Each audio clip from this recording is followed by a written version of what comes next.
All right, all right. Well, well, well. We are back for another open court discussion in the Counselor's Corner. I am your host, David Lorenzo Glover, aka the Controversial Counselor, and joining me is my co-host, Herb Lewis, the Big Bad Wolf.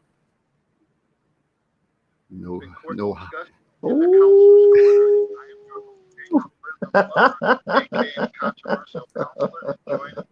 Got some volume going on or something. I can hear it.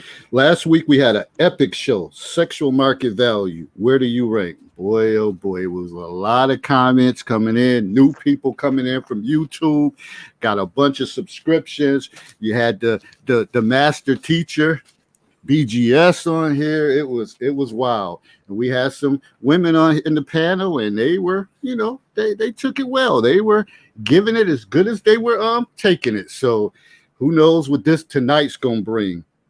But tonight we will be covering the topic, have you hit your wall? And no, I'm not talking about your bedroom wall. I'm speaking on the decline of your physical attributes and much, much more.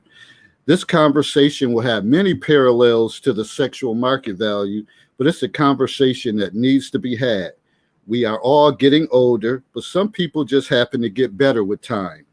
Many of you'll say you are living your best life, so come join us tonight. If you live in your best life, I want to know, I'm sure Herb wants to know, what's your definition of living your best life?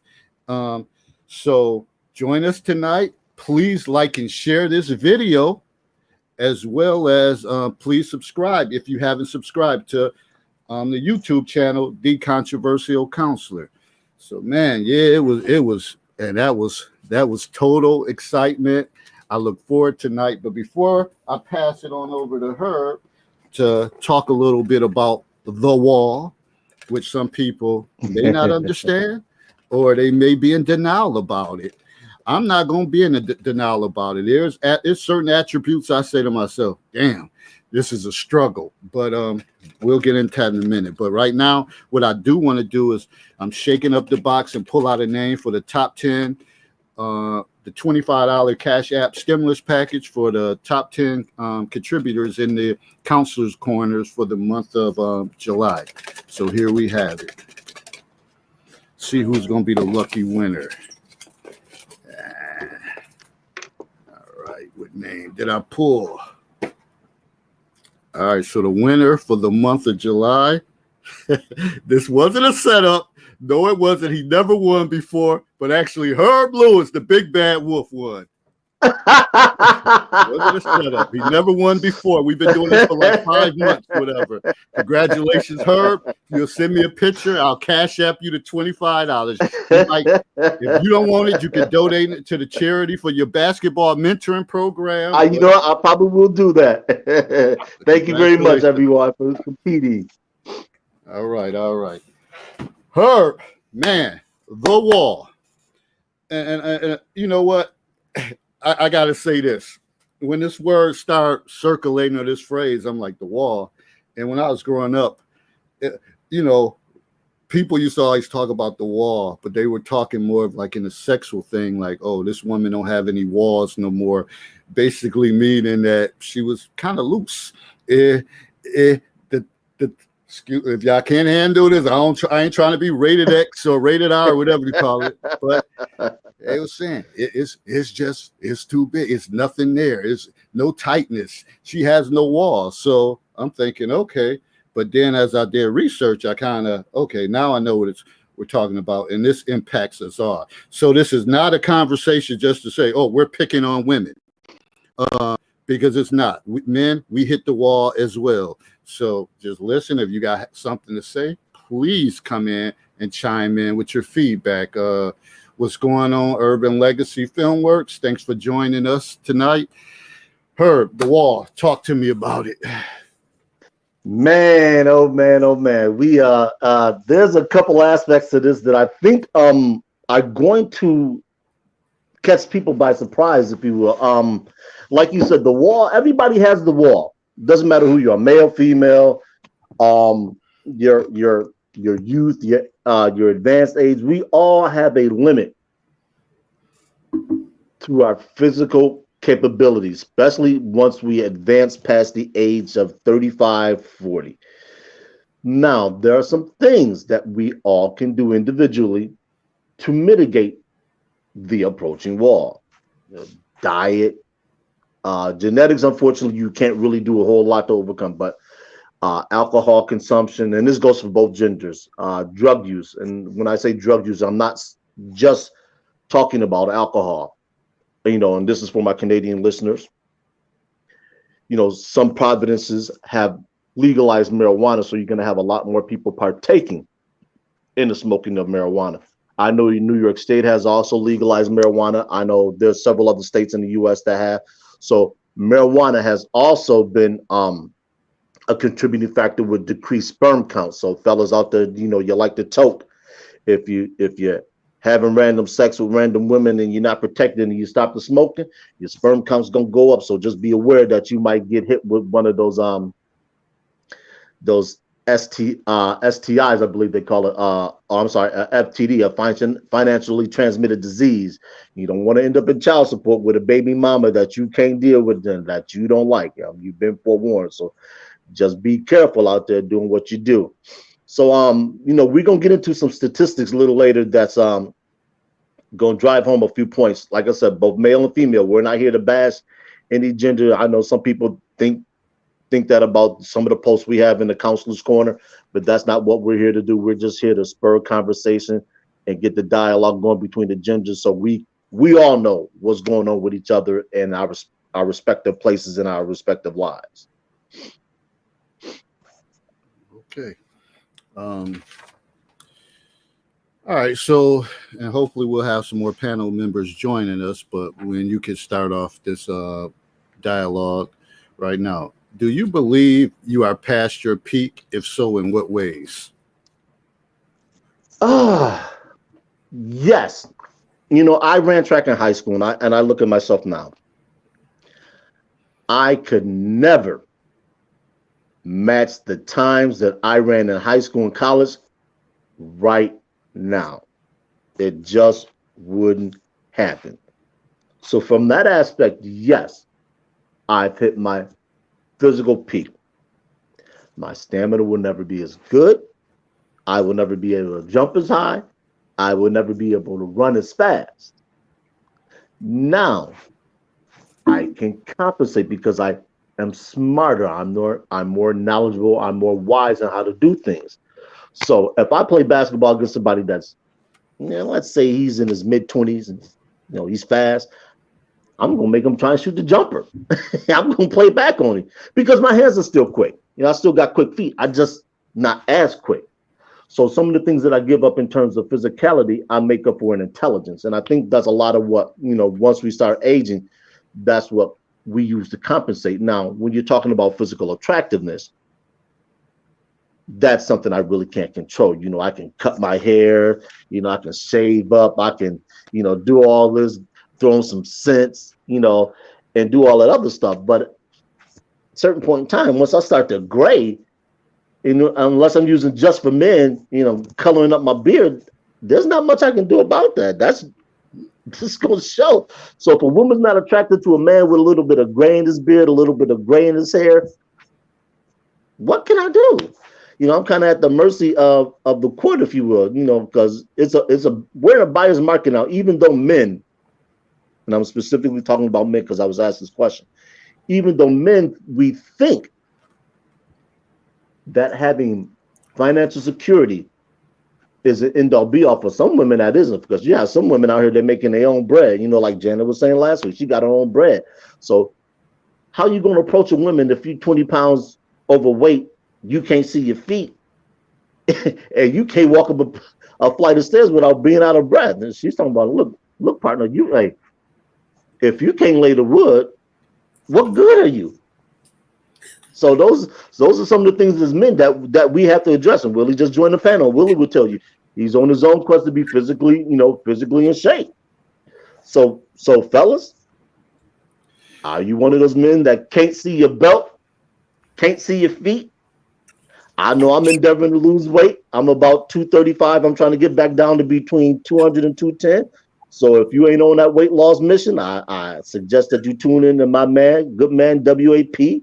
He's doing the daily grind, and hey, get it together, fellas, because we're all getting older. Cholesterol Right. levels starting to creep up, and heart disease becomes an overwhelming factor for, especially for black men. And let's just put it out there.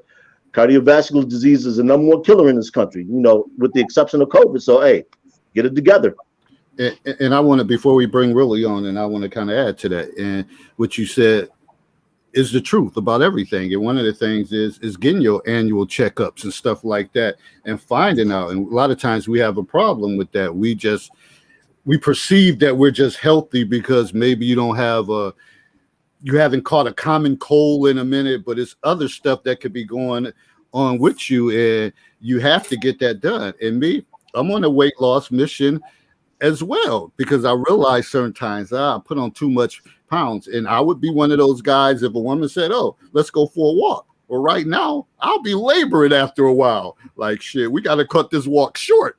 And if that woman's ready, if that's her thing and that's something she wants to do, don't look like I might fit the bill in that. So I realize for other just health reason wise, and also appearance wise, it's better to have a nice little fit to you. It makes you feel better overall. You're more confident in yourself. When you get too big and you lumbering around with extra weight, that shit gets to you. It gets to you in every aspect of your life, whether it's going to work. Like, damn, I hate to get dressed in the morning. Nothing fits right anymore. And that stuff becomes a struggle. So it's not always about, the physical or the sexual aspect of it. It's the way it could play on mentally, how it could get to you and the stress level it can cause.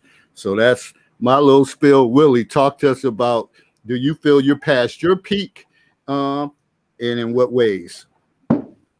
Well, I don't feel I'm past my peak, but I understand exactly what y'all was just saying about weight loss and, that whole situation. I don't feel I'm past my peak, but because of a situation I went through in 2012 where I fell 25 feet from the top of a roof, shattered my left ankle, broke all the bones of my right foot.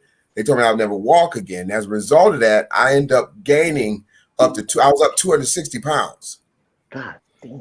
I was 260 pounds. So when you were talking about sitting and stand up and looking down, couldn't see your feet. I couldn't see between my feet and what was up. I couldn't see none of that. And I couldn't, so I can definitely relate. And what I found is that when I went through that, as it was happening, it was funny because I ran track.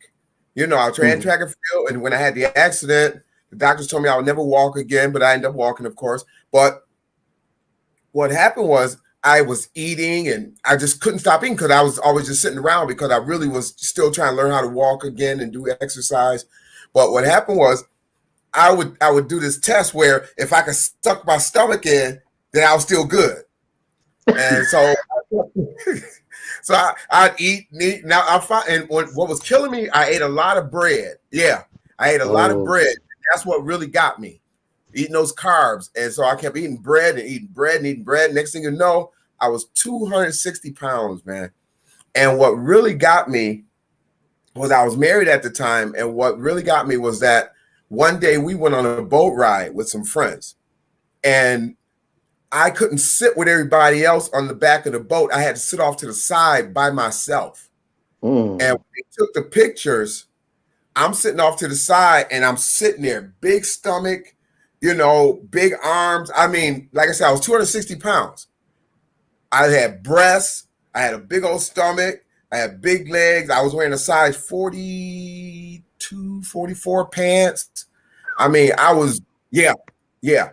And so I looked at that picture and I was so embarrassed by that picture because I had to sit by myself. I couldn't even sit with my wife on the boat because there wasn't enough room over there where she was sitting for me to squeeze in and sit over there. So I was sitting by myself holding a beer in my hand, and I looked at that picture. And if you look at my page, I have a page that I posted on periodically. I have the picture, and I use that as my motivation. And I tell you, when you look at yourself and you feel embarrassed, you're either going to do something about it or you're going to find a way to cover it up, to justify it. And for me, I couldn't cover it up because, like I said, I was married at the time, and I could just seeing that picture. If I was embarrassed, I know she had to be embarrassed. You know what I mean? And so for me, it was like, I got to do something. So that exercise program that you see me doing, I've been doing that for the last 5 years because now I get up every day at 7 o'clock, Sunday through Friday, and I do a 15-minute workout. And I was doing it by myself at first, and I kept falling off. And I said, you know what? I see people doing stuff online. If I do this online, that's going to hold me accountable. Mm-hmm. And so that's what I started doing for the last actually, this is the 6th year. I took COVID off. I was on and off on COVID because of what was going on. But I did that all the way through. But what I found is that the more healthier I got and the more I got in shape, the more confidence I had, the more better I felt about my appearance, the way I looked, all those kind of things. And if you notice, when people lose weight, you'll see a picture of a person and they're heavyweight or obese or whatever you want to call it. And when they lose weight, what the first thing they do? They get a new wardrobe, they get a new hairstyle. You know what I mean? You can actually look at them and see that confidence in them, that you can see just the glow in them. And so for me, that was what it was for me, because when people saw me, they saw this big 260-pound man. They was like, what's wrong with him? And so, I just got my weight down. And like I said, now I'm still not where I want to be, but the better I get, and I try to work out, and I encourage people to be healthy. I do what's called a Better You lifestyle, where I talk about, if you don't have your health together, you're working on your personal development, your financial development, it's not going to benefit you, because your health is what's going to help you to make it through everything you do in life. If you're not healthy, if you can't I couldn't walk up a flight of stairs. I couldn't bend over and tie my shoe. I had to put my foot up on a chair in order to tie my shoes and put my shoes on. I mean, those are the kind of things that really make you think about what's going on in your life. And if you really care about surviving and wanted to do something, being able to see your grandkids or whatever the case you want to, if you want to live to be 85 or 75 or whatever, those kind of things you have to think about. And you don't have to be skinny, but you have to be healthy. And that's why I talk about all the time. I said, when I talk about being healthy and fit, you don't have to be skinny and small, but you need to be able to walk up a flight of stairs. You need to be able to, like Dave said, be able to go for a walk with somebody and not be worried about being able to make it back from the walk. All those kind of things. You know what I mean? That's the kind of thing. And for me, I was like that. I couldn't breathe. I couldn't walk. I couldn't walk up a flight of stairs. I couldn't go for a walk with my wife. I couldn't do nothing. Sitting around the house, and because I was so depressed, I was eating bread and eating everything that wasn't nailed down. So for me, man, and now I'm working out. I run. I run every Saturday. I run 3 miles. And then during the week, I work out and I train kids at coaching. So I run and train with them. So again, those things keep me encouraged and keep my weight down. But then I take no medication. I drink apple cider vinegar, turmeric, ginger, which I always talk about to people. Mm-hmm. I take no medication. I've never taken any medication. And so that's been something that I've been proud of, because I don't have any of that in my body. So being healthy, people, no matter what. And plus, if you drink, I'm gonna give you a suggestion. Was it watermelon with coconut water? If you drink that at least once a couple times a week, that will help you with your prostate and all the erections and all those kind of things too. So that's just a little side note for everybody who may be having some issues with their prostate. That's the simple remedy for it, because all it is blood flow. And if you drink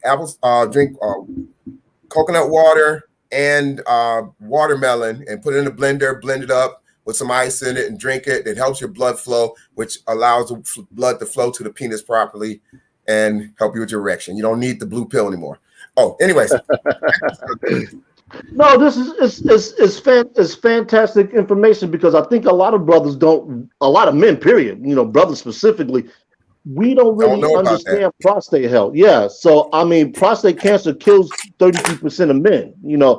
So And it's your along blood with flow. that, It's your blood flowing through your body. And that's what, when your blood clogs up because you have clogged arteries, clogged all this stuff, and your blood is not pumping, your heart can't pump because you're overweight. So it's not mhm. able to pump the blood the way it's supposed to. All that happens is it cuts the blood flow to your lower areas, which is where your prostate is. That's why you have problems with your legs. That's why your legs get cramps and tighten up because, again, that blood is flowing down, but it's not flowing properly through your body. Yeah. And along with that, what I personally like to do is I like to take lemons and limes and just put them in water and let them diffuse. That's, for me, that's a natural detox. Also, Add some apple cider vinegar to that. whew, that's Oh, some brutal stuff, boy. I know man, it's great, but I I drink it I every got to day. develop a taste for it. No, I'm gonna tell you what to do with it. I talked to a lady, 98 years old, and she told me every day she drinks pineapple juice. She mixes pineapple juice with apple cider vinegar and a little bit of lemon juice in it sometimes, and she drinks that every day, and that's how she gets her apple cider vinegar. And so what I did was because I already used apple cider vinegar, and I put turmeric and ginger in it. So I just Mhm. added apple cider, the pineapple to it, and I just drink that. I have a big container. I pulled it all in a big container, and every morning I get up and I put like about 8 ounces in a cup. Drink that an hour before I have dinner or breakfast. I mean, and that's my daily drink. So how much do you drink it at? You drink it once a day, or how often do you Sometimes I drink? drink. Sometimes I drink it with my dinner, but Oh, most of the time I drink it. Normally, I drink it when I get up in the morning before I eat anything. I'll get up like I normally get up about 5:30. So I'll get a cup of that, and I'll drink about it's about 8 ounces of it. I'll sit and drink that and listen to some music or whatever before I do my workout, and then later on I'll eat whatever I'm eating. But then sometimes in the evening I'm looking for something to drink, and instead of drinking something, I hate drinking water. So instead of drinking water or tea, I'll drink a glass of that just to go with my dinner. But again, it's so healthy for you. Like I said, what I found, I do apple cider vinegar, turmeric, ginger. I put some aloe juice in it. I have a big container. I pour it all in there. And I found some at Aldi's. I found this carrot juice that has carrot juice with turmeric and ginger already in it. And that is really strong. And I just took that and poured that in the container. So all that is mixed up in one container, and I drink that every morning. Like I said, about 8 ounces of it. okay, So okay. yeah. All right, we gonna bring Lakia in here as well. Hey Kia, What's going on? what you drinking, Kia? I'm in my natural. Oh, yes, you are. I'm bearing all today. No wigs, Oh man. all natural. And it's like this is Oh me out of my man. braid. So it's I was gonna get my Mm. hair braided. So hello everyone. Hello. Hello, lovely. And it's Hello, sweated out a lovely. little bit because and my daughters. And it's sweated out a little bit because I was salsa dancing and merengueing, trying to hang Where? with the big boys and girls. But Where? that's all right. At in Buffalo at the Delaware Park at the Rose Garden. Oh, that's right. Somebody did say that was going Yeah. on. I did invite your boy in where Who? he claimed to be a professional. Oh, He was. I couldn't hang. But he was very good. oh He wow. hung with the big girls over there. He did a good job. I'm still learning. My The cousin big Tanya, we one. go and we have a good time. And she couldn't do it because she had a boot on her foot today, so she couldn't do it. But it was fun. All right. So where we were at, I don't know how much you heard. The first question we asked was, "Do you believe you are past your peak, and if so, in what ways?" Am I past my peak? When I start hot flashing, I realized I was past my peak. That let me know that was a sign that changes have taken place. I am not the young chick that I used to be. But and that's why I strive to do things that keep me active, like you guys were saying. Hey, Sir Anthony. I'm trying, like I said, doing the salsa. I get up and walk in the morning. You know, do a mile in the morning time. I do at least 3 times out the week. Still trying to be healthy. Wait a minute, where did my spinach dip go? Spinach dip is gone now. Somebody just took it from me. But trying to eat different things to stay healthy, but still also not deprive myself of just still enjoying food because I like to eat.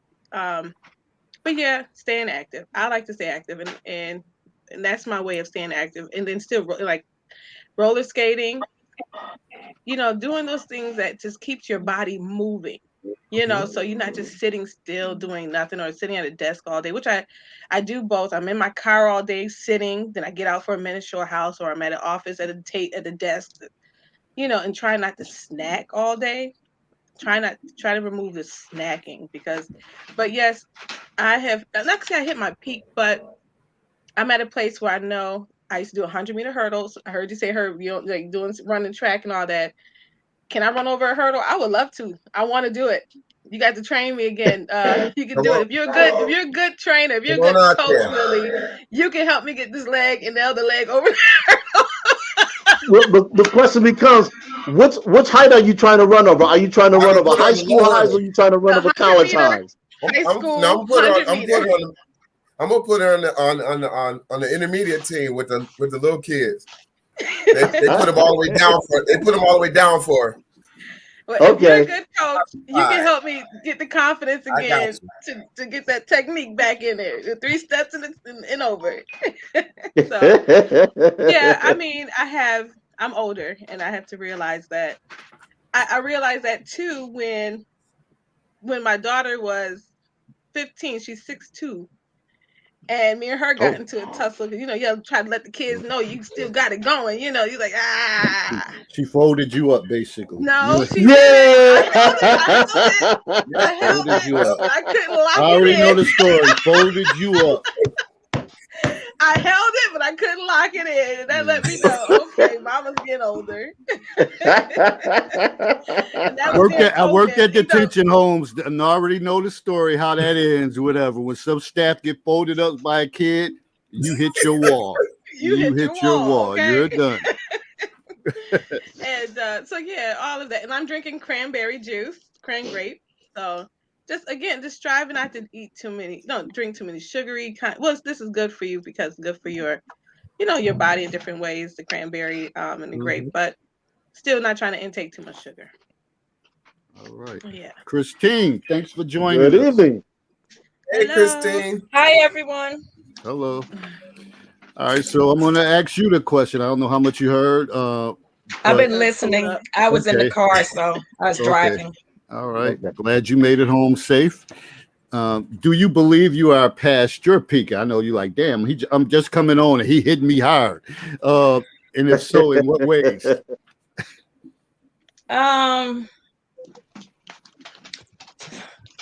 So I kind of like Willie, I'm not sure if past my peak would be as appropriate as, physically declining. Sure. You don't age backwards,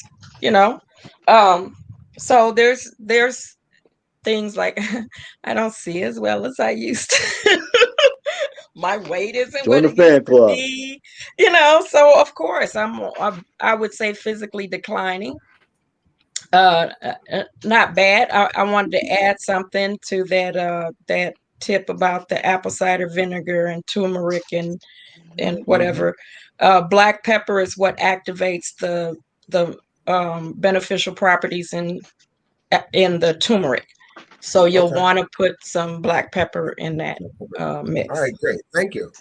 Mm-hmm. But so with that being said, obviously I do take steps to try to mitigate the aging process, because I don't think you have to get on the speedboat to old age, and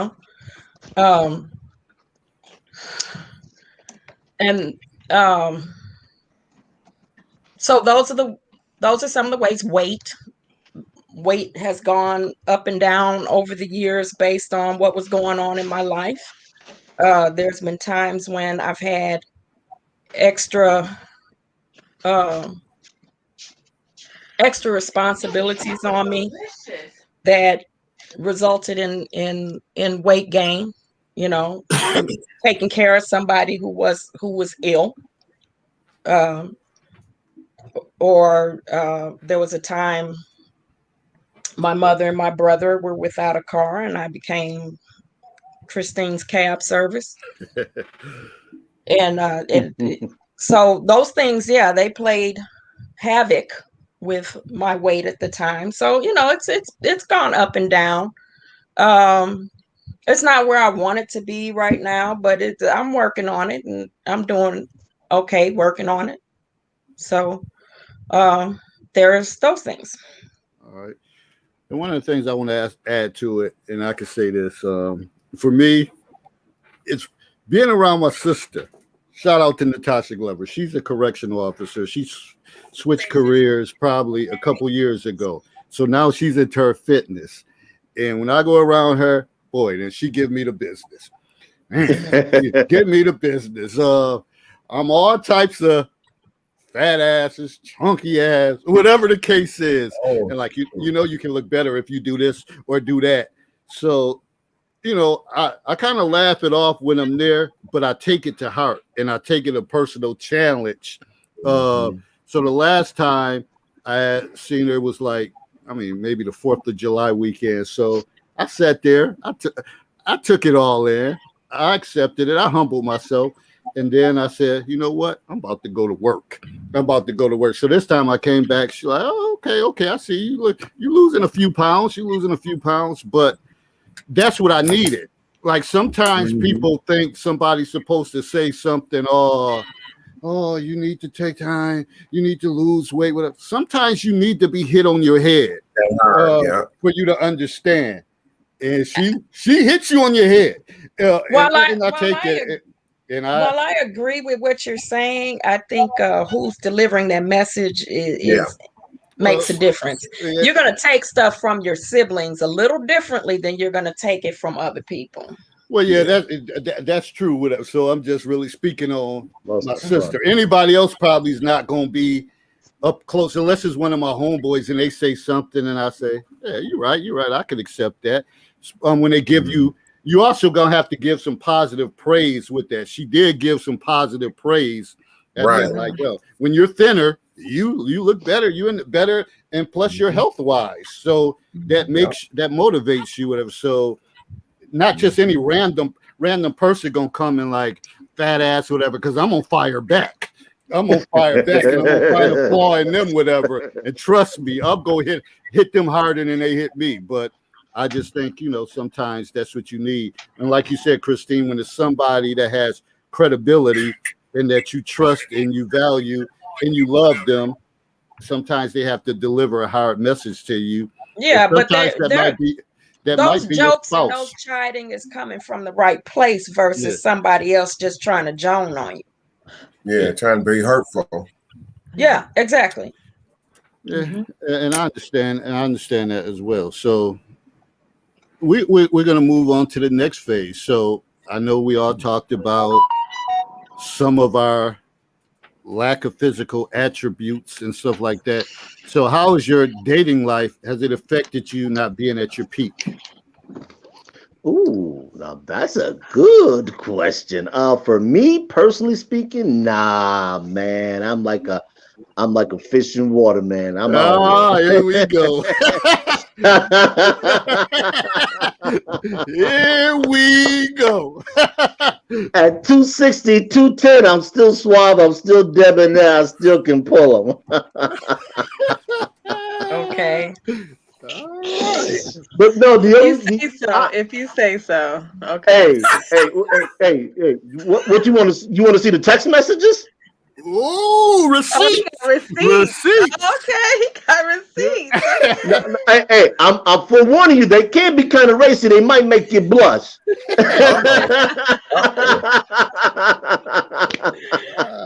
Herb, you go, brother. Okay. No, but But see, I've been saying this for at least a year now.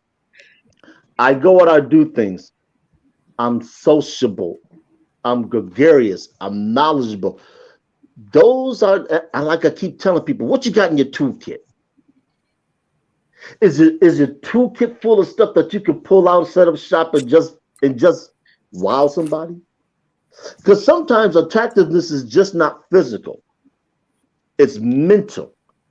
And what I've discovered in my advancing age is if you can sit there and you can have a conversation with a woman, depending on how you connect with her, you might open doors that she never knew were closed. See, I love to have a conversation. I can sit there and have a conversation with a complete stranger about just about anything. And that's something I always pride myself on. But in this day and age where we have social media and people are walling themselves off from information, they don't open books. I know most men don't read nearly as much as women do. Mm-hmm. That comes back to bite you. So if all you do is sports and some social media, what can you talk about that interests a woman? Mm-hmm. I look crazy. What can you do that would make her actually want to be around you other than maybe for sex? Because we've all heard the popular cliche that a woman decides within the first 5 minutes of meeting a man whether she wants to be intimate with him or not. But the odds diminish greatly once he opens his mouth because all that BS flies out. And it's just like, oh gosh, you were attractive until you said something. Now let me get away from you real quick here.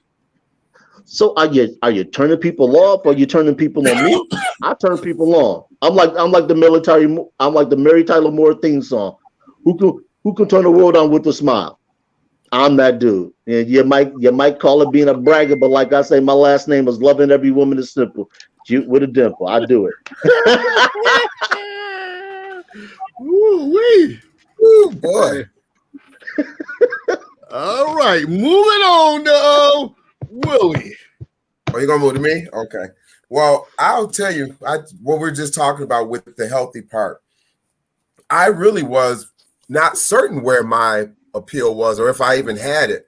Like I said, the last 2 years, I really haven't dated or really been involved in anybody because I went through so much in 2 previous relationships. And plus with the weight gain that I had, again, and then COVID hit. So I had so many things going on. So when I did meet people, I was standoffish and wasn't too confident about being out and just how my appearance was and those kind of things. So I wasn't sure how people were going to be receptive to me. But this past weekend, like I said, I've been on this whole kick. The last 6 weeks, I was on this 3-day diet plan. And we'll talk about that eventually.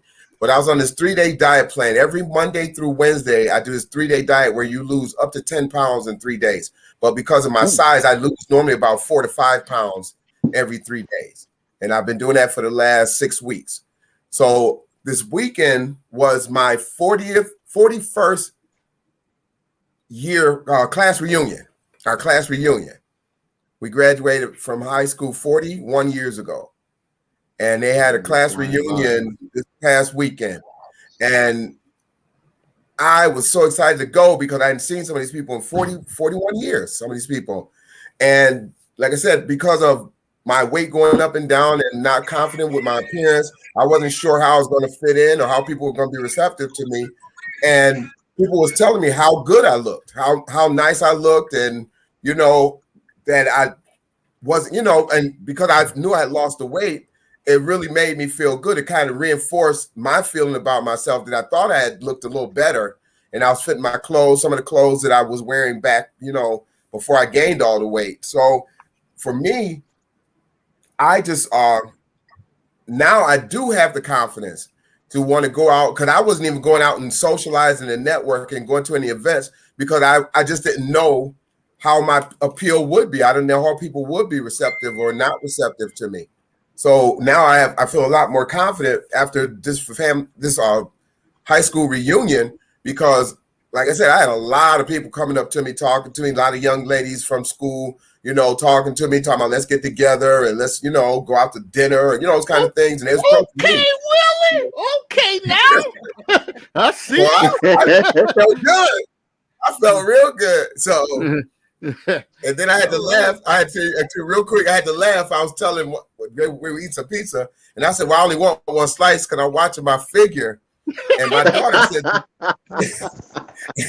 and my daughter says this to me, and one of the girls from the reunion, she turns to me, she said, "Oh, you still haven't changed. You still Willie Price. Think you God's gift to women."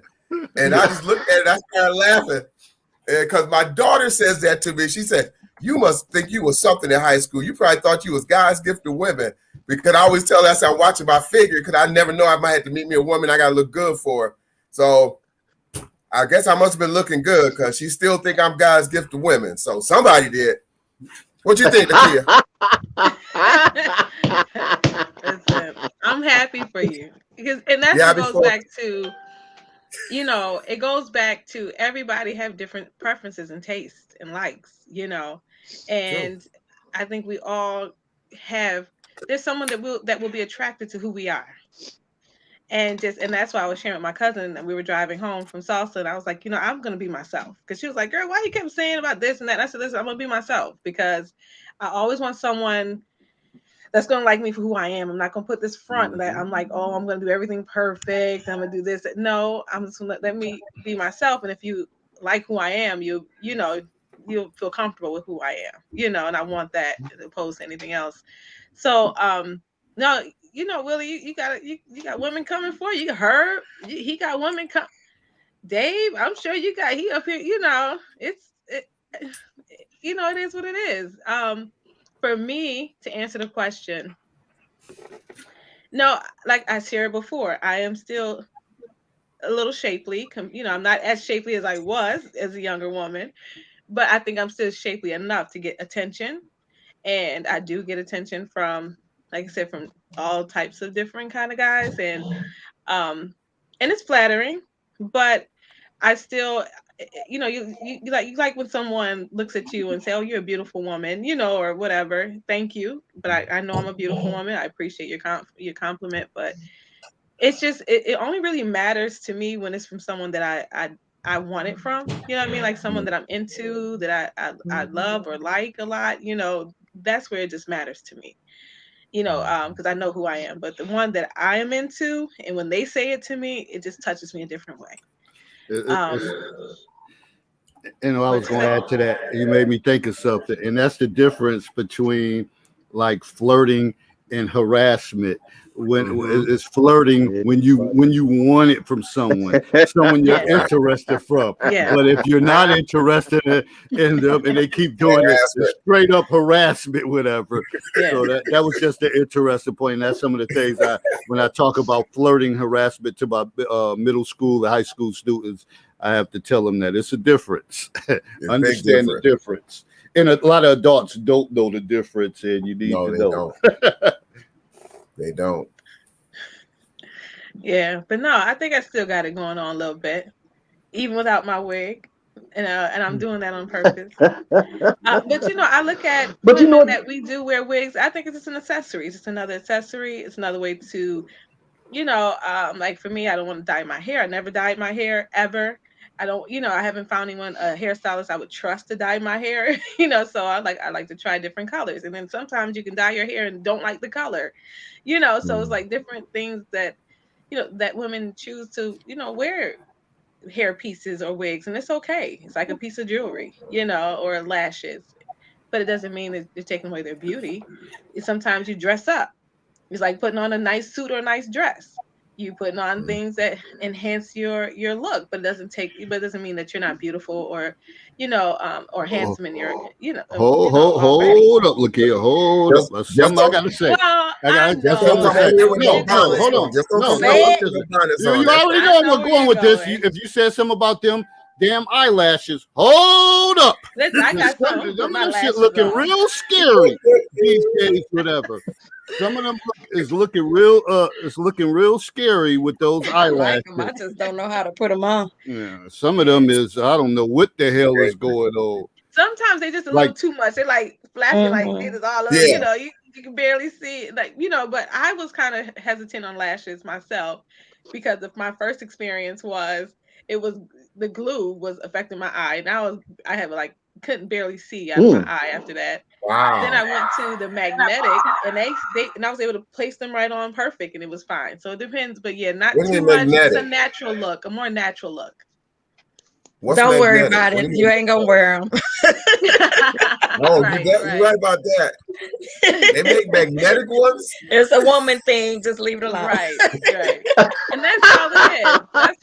That's all wigs are. And then some women, don't forget, there are some women that are going through cancer, that lose their hair, Mhm. you know.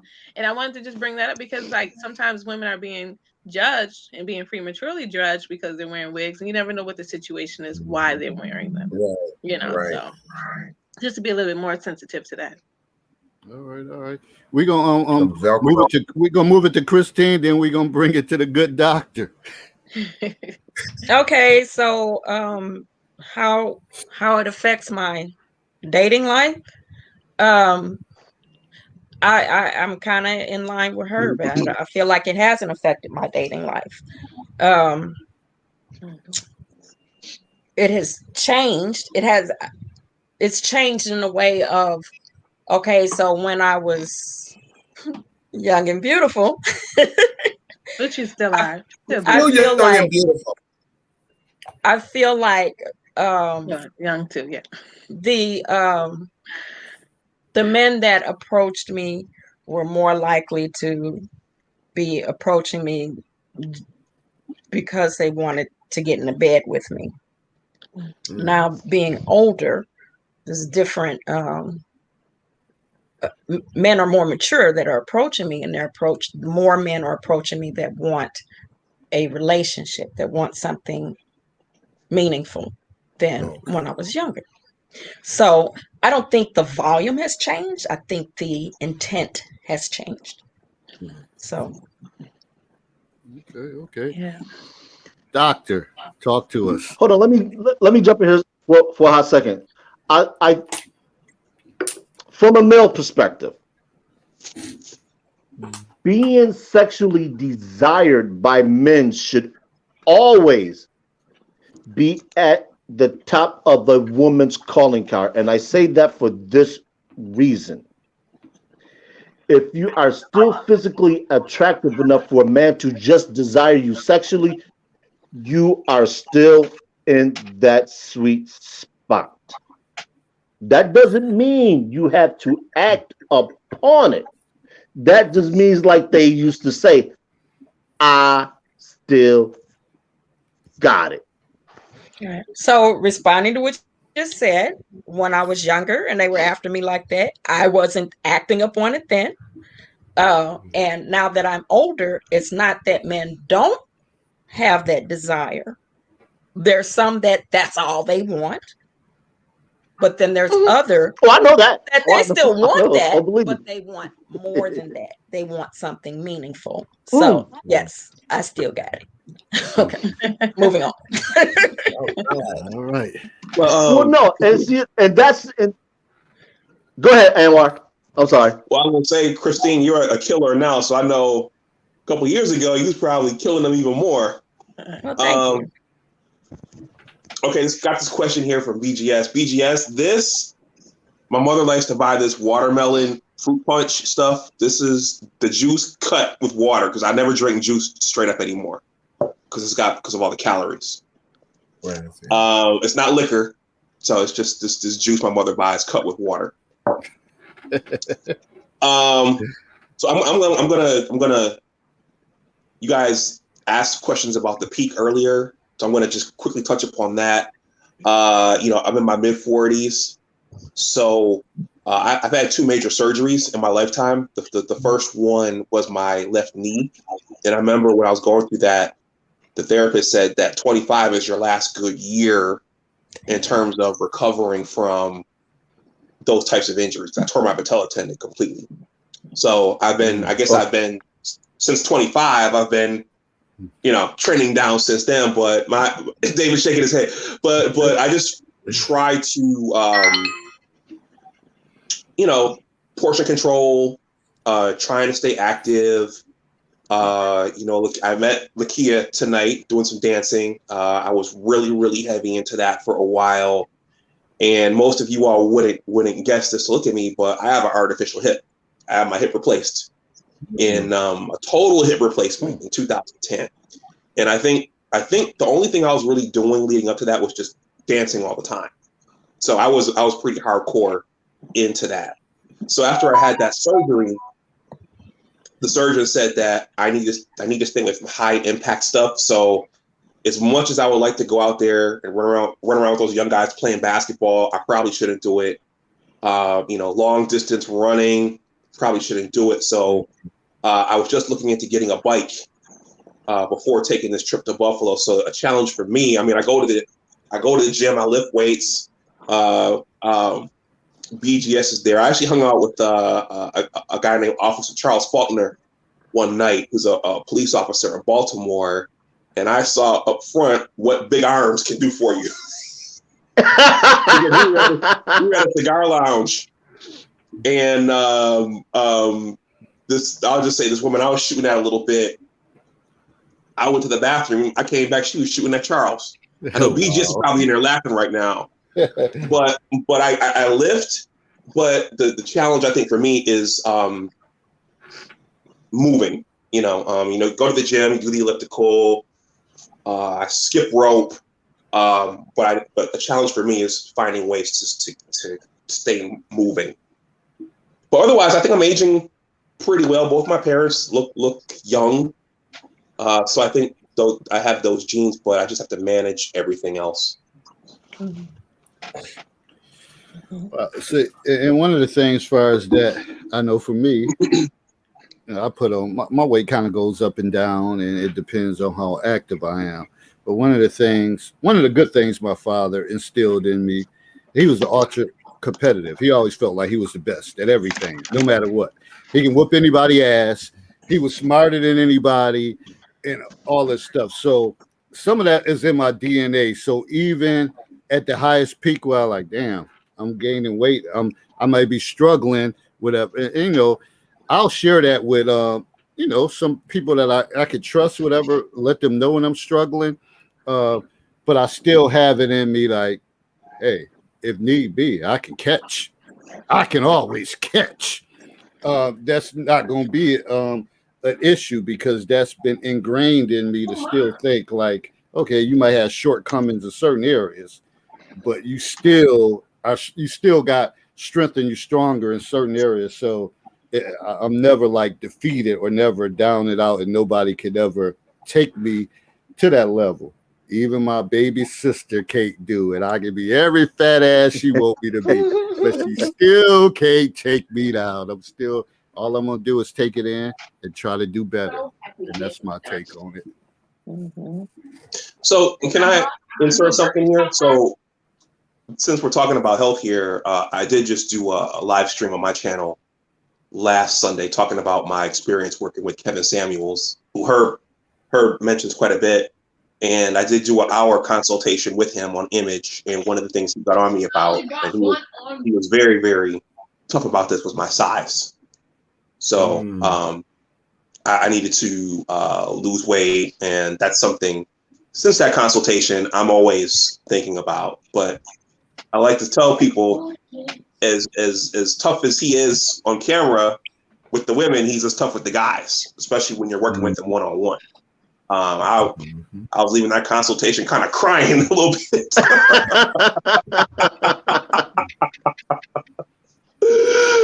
but I needed to hear it. So, well, I was watching today, like the other women that were doing the dancing. There's some women that was just smooth and sexy. Okay. Now, I'm not saying I'm not smooth and sexy, but I was not as smooth and sexy as they are. And sometimes that is a good, like seeing that inspires me to say, okay, let me kind of get a little bit more better in how I am, with my health and my body and how I want it to be, Like I said, I don't think I'm out of the game. It didn't change, but still, I know there's some places I would like to be again, and I believe I can obtain it if I be consistent with it. It's just all about consistency, But yeah, but I would say, Amber, I couldn't tell that you had any hip placements or replacements or anything because you was moving with them professionals and you was moving. Okay, I'm the one that was like second guessing myself trying to get it, but because I talked a lot of junk and you was there when I talked a lot of junk. But so I was like, I couldn't, I have a lot of excuses. But anyway, but it's just, I get it. We do need to hear the truth, but a lot of times it does hit us harder, as David said, when it's from someone that we care about, that's someone that that matters, that shares it with us to help us get motivated. And that's how it is for me too. Someone that says, a mom or whatever, whoever person that, like my kids say, mom, this, that, or the other. I'm gonna listen because they're my kids and they care about me, and I'm going to change my habits too, because they're not gonna lie to me. They're gonna be honest with me. So like, just even with my hair, my daughter's like, "No, mom, your hair looks a mess. No." Yeah, my daughters are good for that. No, mom. And then my other daughter was like, I said, well, how my hair look? She was like, the other one's like, just be honest with her. And I love that. I wouldn't want them to change, being that way, is just to be honest with me. Hold up. So, Anwar, you that dude. We was chilling last night. You ain't tell me you was loose with the hips, whatever. You ain't tell me that. I told Lakia from 2002 up until 2007. 2007 when I started feeling those symptoms in my hip, but I was going pretty hard with the salsa. I mean, for years. Oh, yeah. So, like all year. That's like I had this group of friends, and that's all we thought about. We were practicing moves all the time. We were watching DVDs and trading moves, learning moves, going to this salsa event in Chicago, in Toronto, in New York, in Atlanta. Yeah, we were sick with it. Oh, you was a dancing with the stars type of dude. So with all that dancing, I guess I'm hearing that it was hard on your joints, but aside from the joints, did it keep you slim and in shape?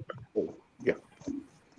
Well, what's funny is at that time I was in my, our metabolisms change as we get older. Mm-hmm. So I was in my mid-20s when I was doing that. So I imagine it kept weight off, but my metabolism was probably better then than it was now. Okay. I mean, I can look at the pictures and 20 years ago and I can tell the difference. I will say this in terms of any type of dancing, you're going to burn calories, and the longer you do it, the more calories you burn. I don't know how many people are familiar with the TV show Dancing with the Stars, and the professional athletes that got in there. Even they, in the shape that they were, they had to get in better shape to actually be competitive and stay with the dancers that they were with. So it doesn't matter what level of fitness you're at. When you start dancing, you're using different muscles in a way that you're unaccustomed to doing, and that's the key. So this is why I'm a proponent of cross training. Like I tell people, I bike, I can rollerblade, ice hockey, or I can ice skate, tennis, basketball, if need be, football. Get in. Athletics is a lifestyle. Doesn't matter what your level of fitness is. Make it a point to at least 20 to 40 minutes a day. Do something that requires you to get out and move. Increase your heart rate. That the residual effects is this: you will burn calories for at least a half an hour to an hour beyond the actual activity. And those are latent calories that you burn. So if you're looking like Dr. Anwar or anybody else that's struggling with that, may have had a hip replacement or knee replacement, swimming is an excellent exercise. No impact. You don't have to do it for more than 10, 15 minutes. Even if you get flotation devices and you lay there and you kick, it is the ultimate form of exercise. Running is second, and I know a lot of people, because I talk to people on Facebook that have various issues. Find a swimming pool and use it 3 to 5 times a week. You will be amazed at the results that you will get. Your stamina will increase. You ever see an overweight swimmer Never. We look at with the Olympics going on now right now and the swimming events finishing up. Just look at the bodies of some of the swimmers. Mm-hmm. You don't see any type of fat on them, and not and it's not just to say that they're because they're Olympians, but they swim. Swimming is a fantastic exercise. I tell people, do it. Like the song, do it till you're satisfied. Whatever it is, just do it. Get into it. All right.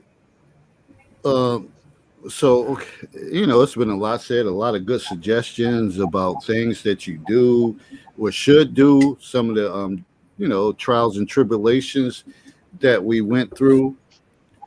And one of the things is, what would you be willing to do to improve your physical condition? Because a lot of times we talk about certain things, but what are we willing to do different?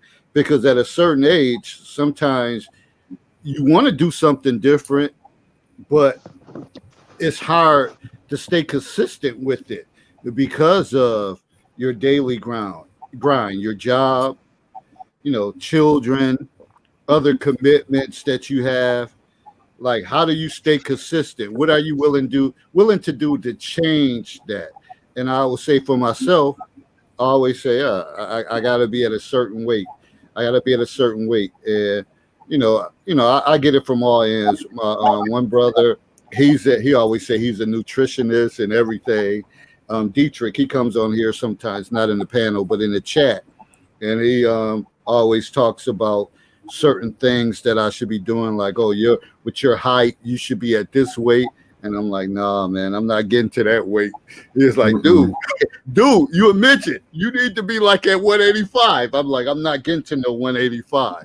That's crackhead status for me. Mm-hmm. I have to shame any crackhead, but that's some of the things that he says. So, like, what are you willing to do to kind of push forward?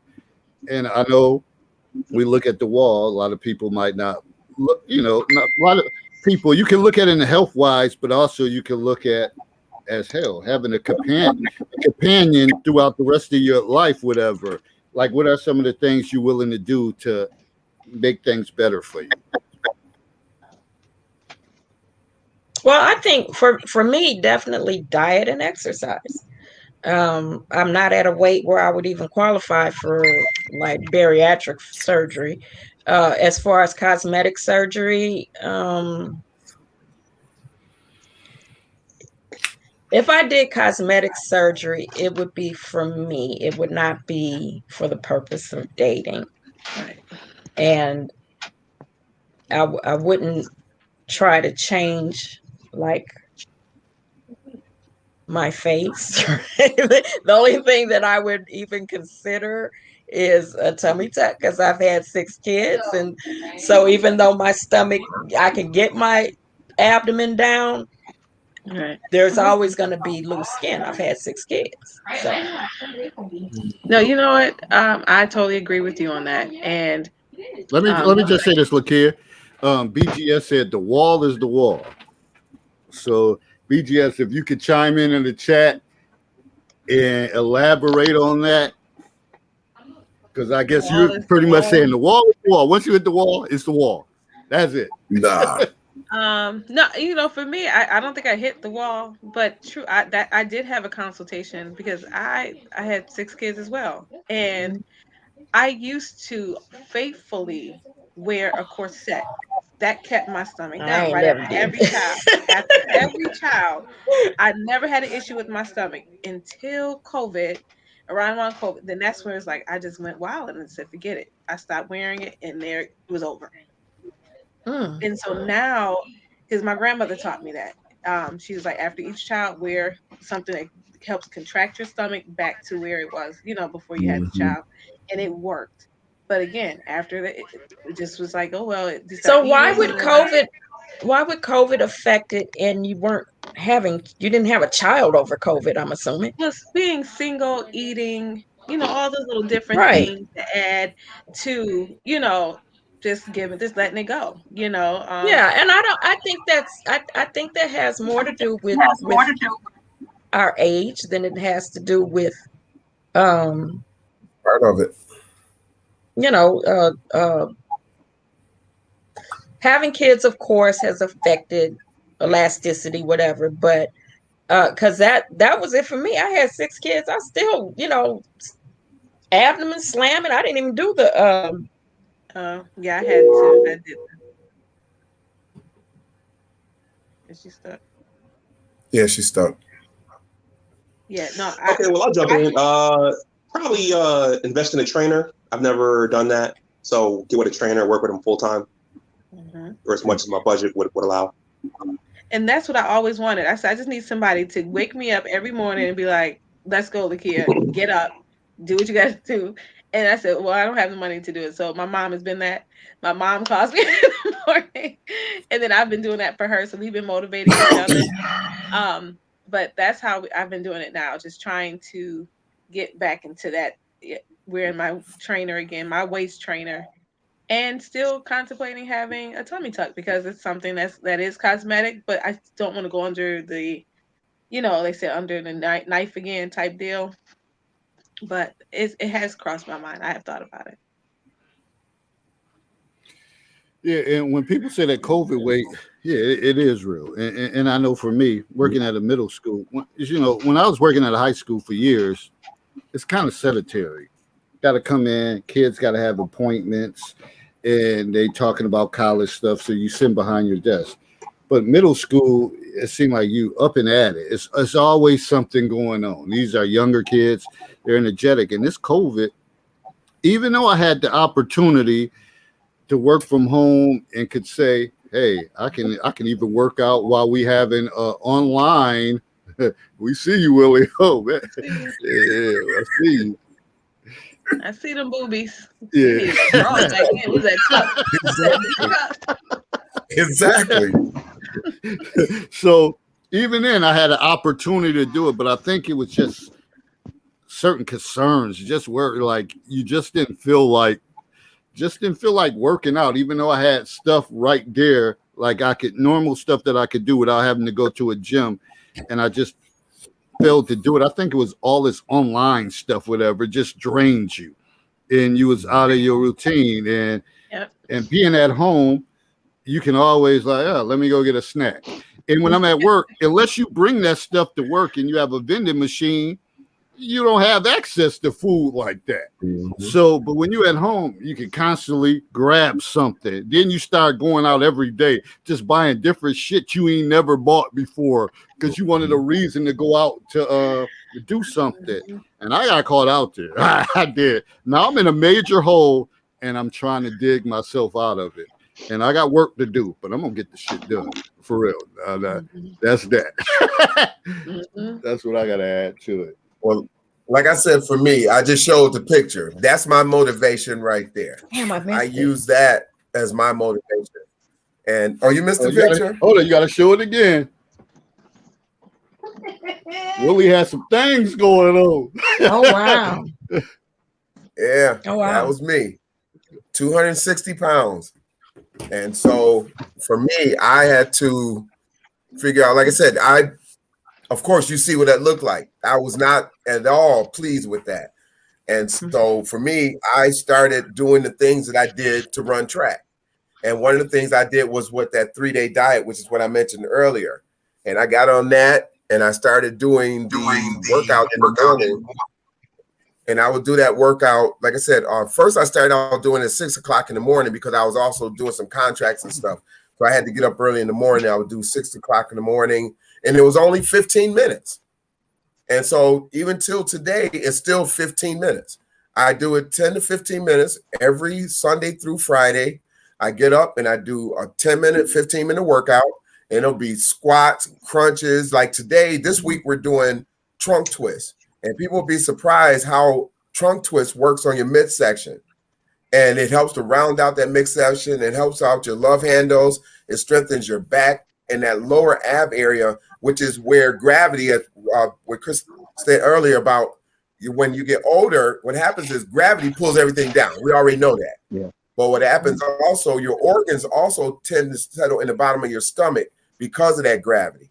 So there are certain exercises you can do to help to lengthen the organs and pull them back up. And then what you want to do is do things like trunk twists, and things like that to help you to strengthen that, so that way it keeps those muscles and those organs in alignment. And that's something that we don't do as we get older. We don't suck our stomach in. I remember when we were kids, we always suck our stomachs in and showing our chest. But as we get older, we don't do that because it hurts when we do it. And so instead of making it hurt, we don't do it. But that actually strengthens your muscles. That's what you're supposed to do every day, is suck your stomach in and tense those muscles up, so that way it strengthens the stomach muscles, because gravity is causing that to settle. So I do workouts every morning, like I said, Sunday through Friday.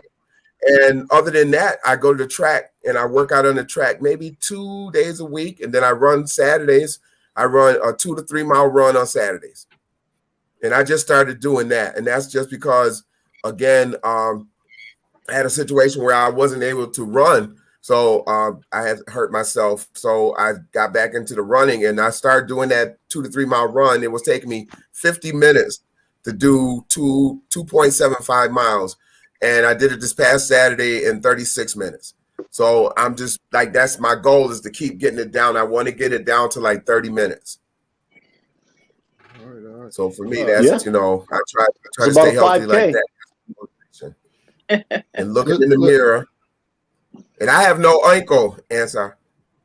That's why I have no left ankle. I have screws in my right foot, and I have no ankle in my left leg. Well, how deep did you want it? Now let me ask y'all this. And when you talk about hitting the wall, and some of the stuff I was reading, and when they were talking about women, and then they talk about the wall for a man, what do y'all think is the difference? Because some of the stuff I was reading, like, oh, women hit the wall like earlier than men. So talk to me about that. That could be for a number of reasons. Like people said, they had babies, and then some women just don't take care of themselves. I was talking about my high school reunion this past weekend. There were some people there that when we was in high school, they was like the hottest thing. Everybody was trying to get with them, and you saw them at the reunion, and you just said hello.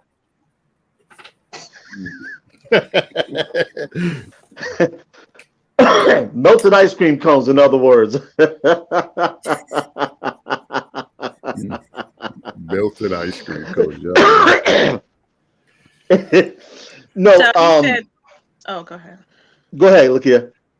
So it's scientific fact, or it's statistical fact that women hit the wall first? I think. Go ahead. I think so. So now we're going back to, I think, what you guys were talking about last week with the SMB, because this is a part of that discussion.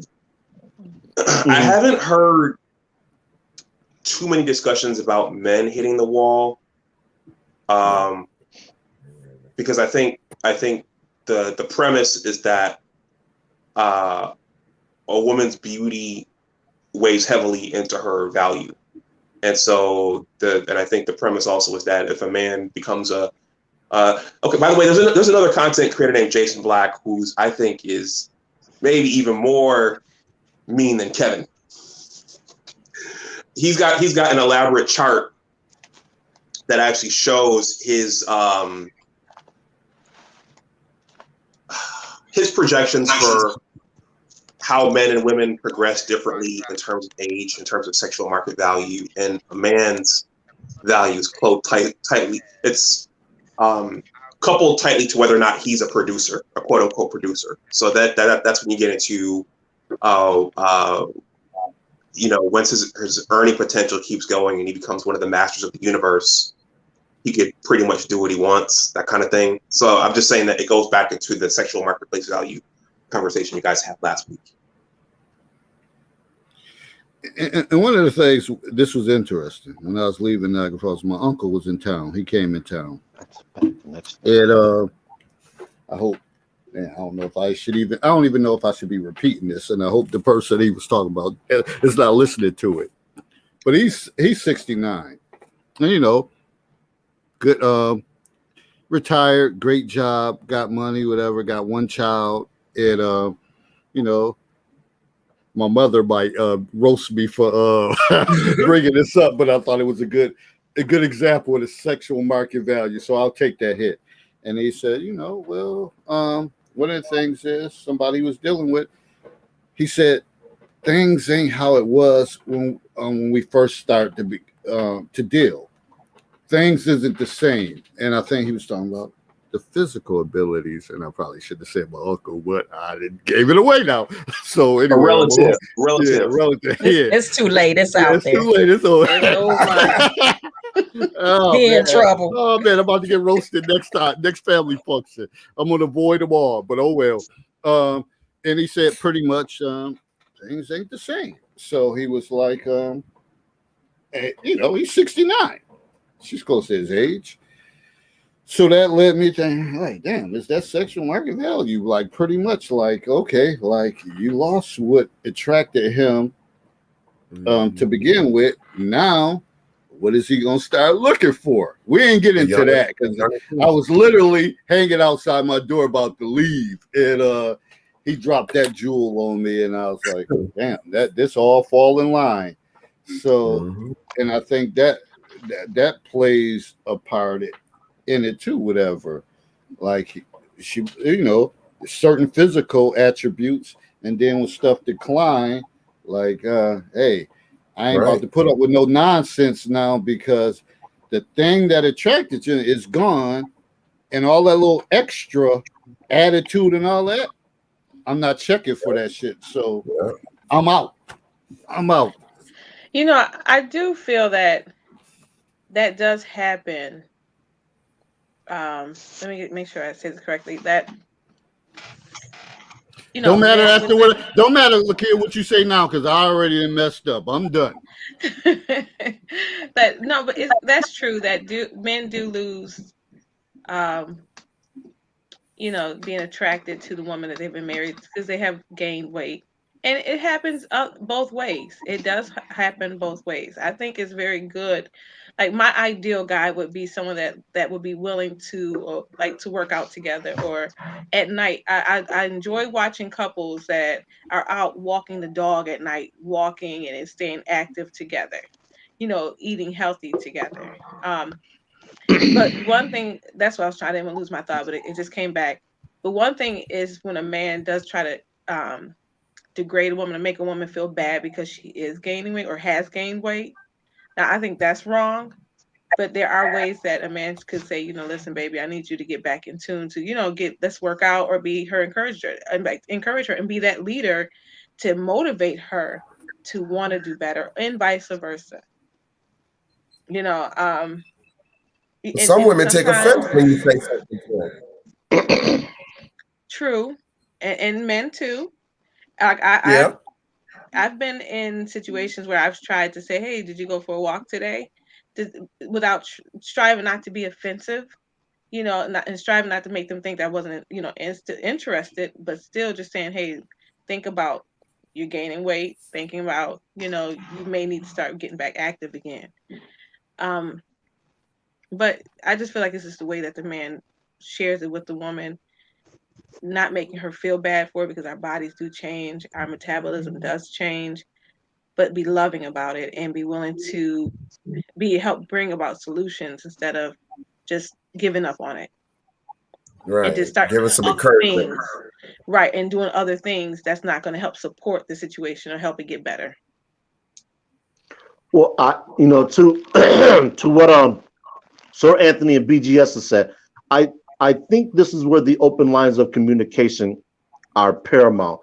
If you set an expectation early on in your relationship about what your physical requirements will be going forward, even if the woman has kids, and you make that understood and you incorporate that into your lifestyle, it becomes something that is easier to maintain. And this is why I always talk about a lifestyle.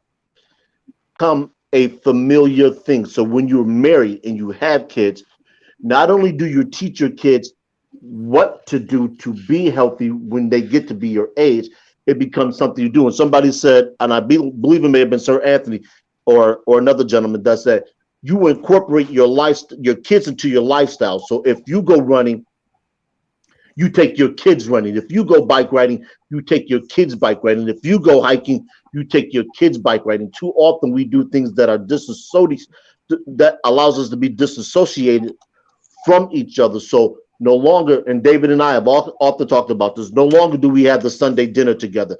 No longer do you see kids in the neighborhood playing hide and seek, playing kickball, tin the cans, or any of those games. Instead is all this. Consoles, phones, and then we wonder why juvenile diabetes is a thing. When we were kids, there was no such thing as juvenile diabetes. Get home, do your homework, get out your school clothes, get your behind outside and play. When the street lights come on, your ass better be here. And if you know the street lights came on that in front porch of your house before they did 2 blocks over, you make sure you got your behind home. See, we were outside running around, so being athletic, being mobile wasn't a thing. We didn't start to get heavy until we got to be in our late 30s, early 40s. Now these kids are born heavy. They come into their teenage years being heavy. And because a lot of them don't participate in athletics, they graduate high school heavy. So we're not even talking about a freshman 20 or 15 when they get to college. That's already there. Well, and then they have bad eating habits in college. Never mind ramen noodles. We're just talking about bad eating habits overall. Because most of them have never been taught to eat, especially if you've been raised in a single parent household where your mother doesn't cook and your father's never there. So all you do is eat fast food. And this is one of the things we try and work out with our mentoring program is stop eating that garbage. I know you like it. I know it tastes good because it's full of fat and sugar. But long-term is going to have an adverse effect on your health. Me, personally, I don't eat beef. I don't eat pork. Haven't in almost 30 years. Can't touch this stuff. So for me, it's chicken, turkey, and fish. My only problem is I eat too close to me going to bed. That's where my health, my weight gain comes from. But aside from that, most of the things that I eat and do, they're on the healthy side. You know, I want to say I see what the comment BGS said. That's true, but I've seen, and it was done to me, where a guy would say to me, the only time you see me holding a fat woman is when I'm holding her for the police. Yeah, and I was a nice size then. I was like a size 10, 12, which is nice for my size because I'm tall. You're tall, now yeah. 32, a nice. I was a brick house, still a brick house, just a little thicker brick house, but just smaller brick house back then. So he would say that to me, and to me that was very demeaning. That was trying to make me feel like I couldn't, if you get any bigger, it was like almost like it's like causing to a degree of self-esteem issue. So I think that again. Don't be laughing, Sir Anthony, because you probably said that. I think you probably said that because he's laughing.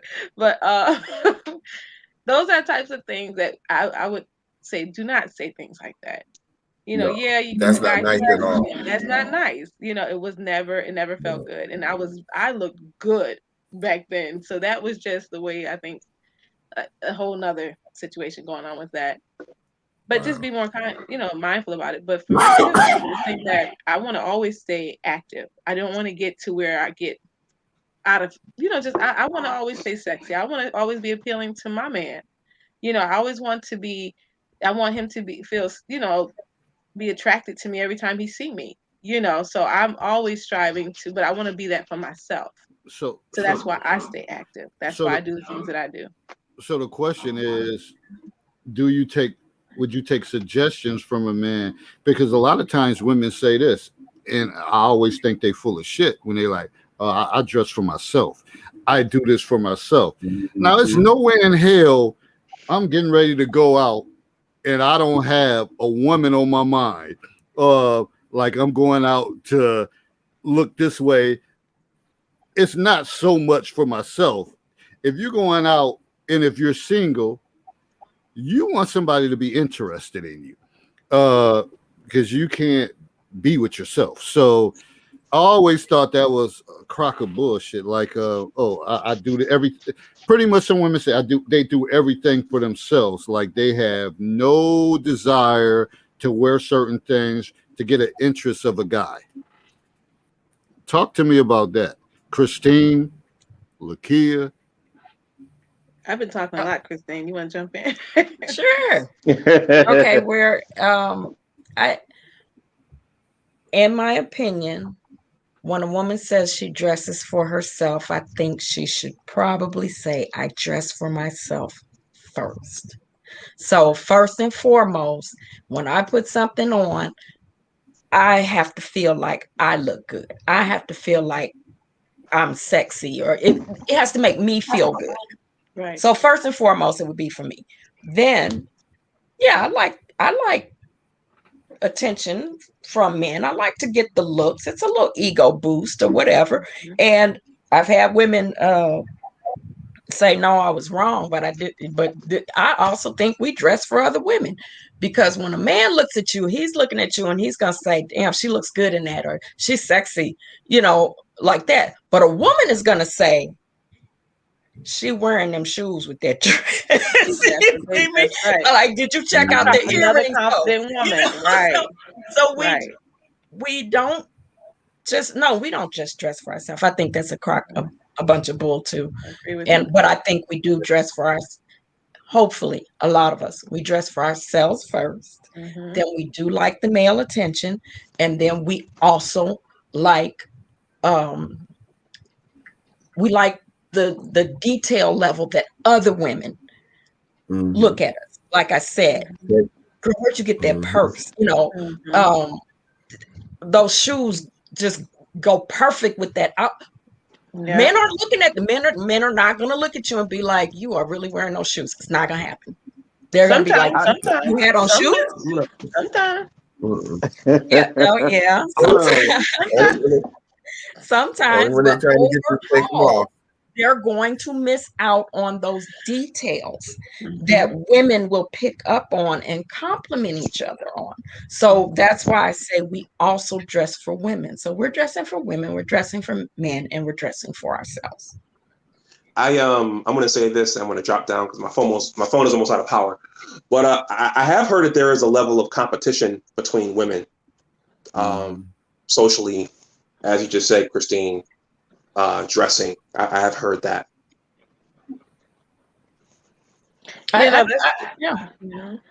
Sure.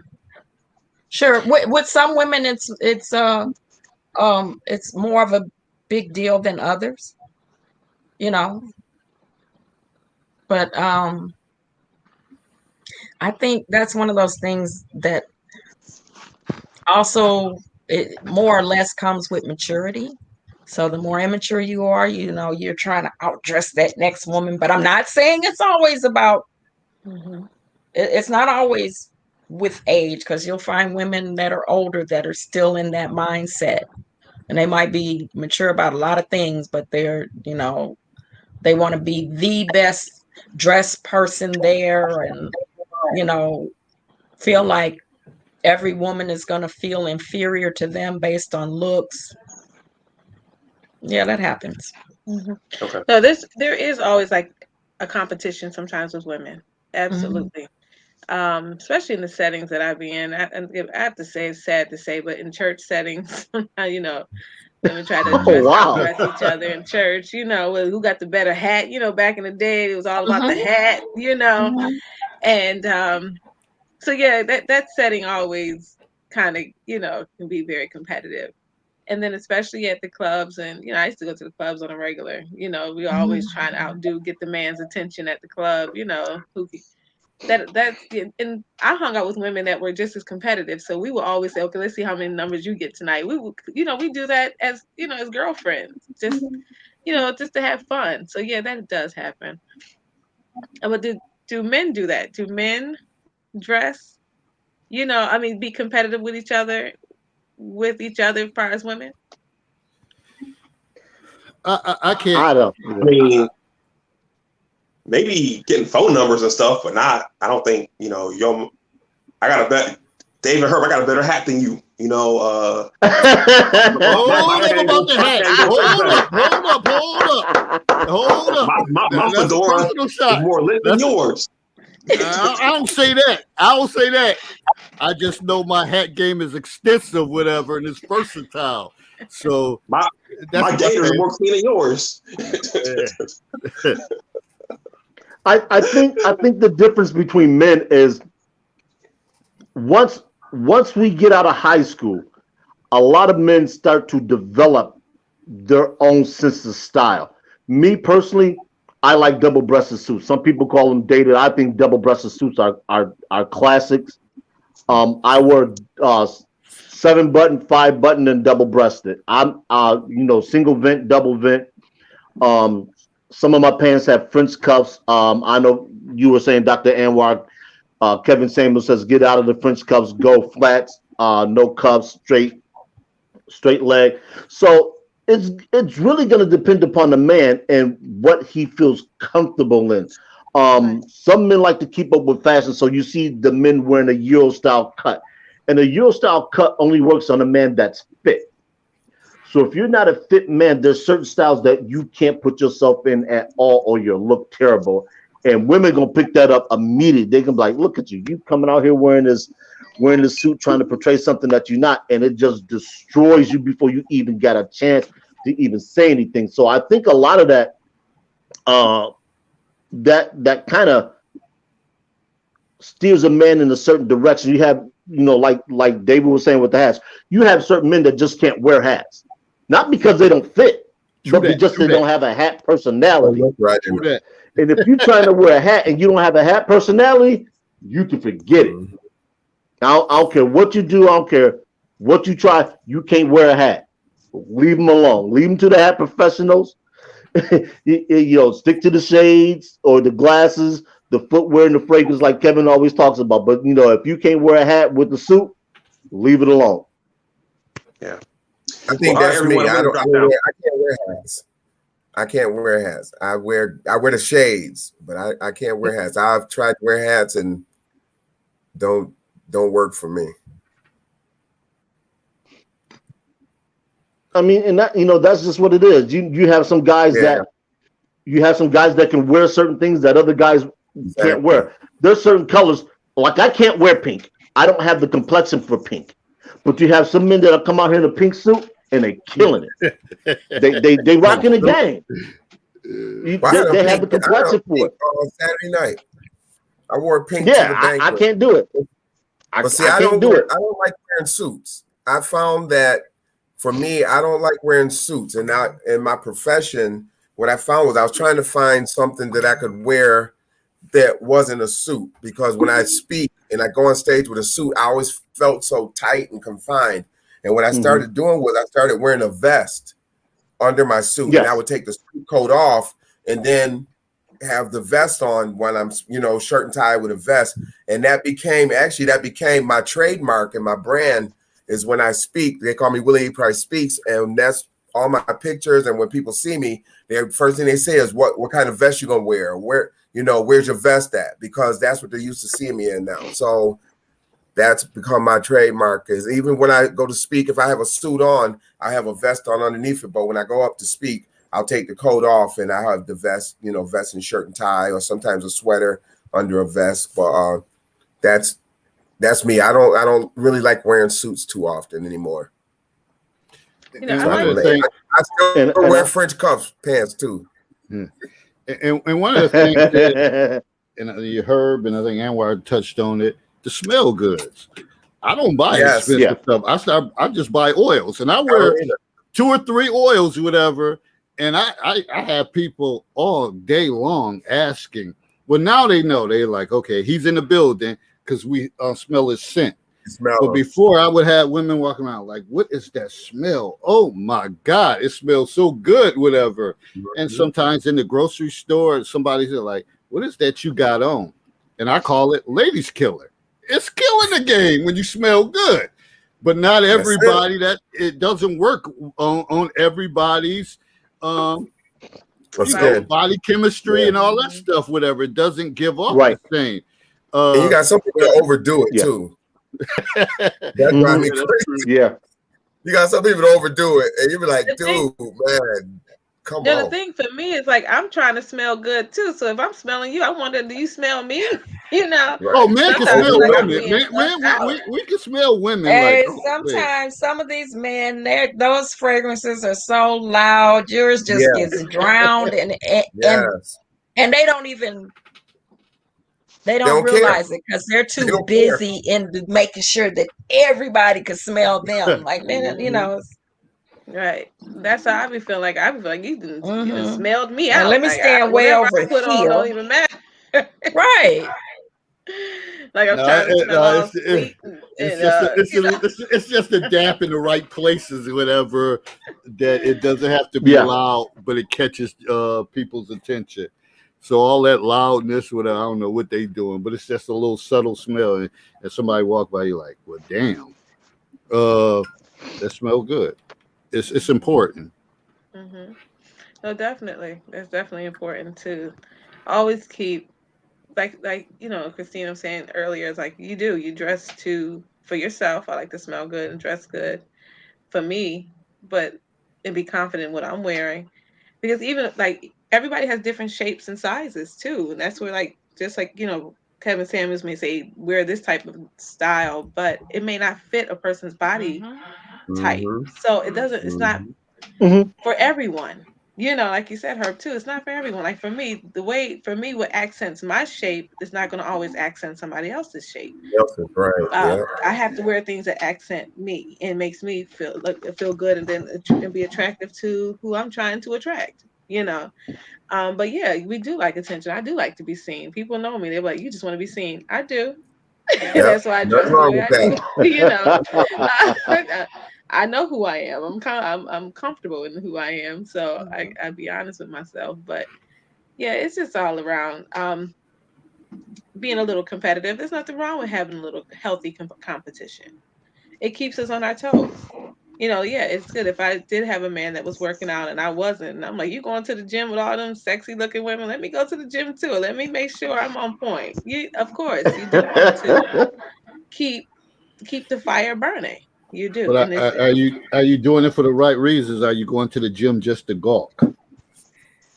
Oh. like no, I don't go to golf. No. I don't go to the gym to golf. I do. You do see some guys. I think most of the guys at the gym. I don't know. Let me think about it. Let me think about That's the new club too for it. some Let me people. think That's the about new it. club. It Let me is. be honest It with is. myself. Let me think about it. Some people faking jacks up in the gym. Let me see. Yeah, that's why I tend to work out. I work out. I'll bike ride outside. I'll rollerblade at the track. Tennis balls at either Hyde Park or over at Nagy University. There's a wall over there. I like working out by myself just because I don't have to be bothered. I'm not going to be just interrupted by somebody trying to critique this or me trying to press somebody like that. I'll press you when I step Yeah. out of my You're clothes. doing your squats wrong. Let me help you with your form. Yeah. Yeah, I don't know. Yeah, I think I prefer to work out. I'm a solo person when I like working out. yeah, I don't care for the gym. I really I don't don't. I either. I'll prefer to force be myself to outside. go when the weather gets inclement, but Right. I actually prefer outdoors. Me too. Yeah. And that's all. I prefer to be out in the sun or the breeze or Hmm. just.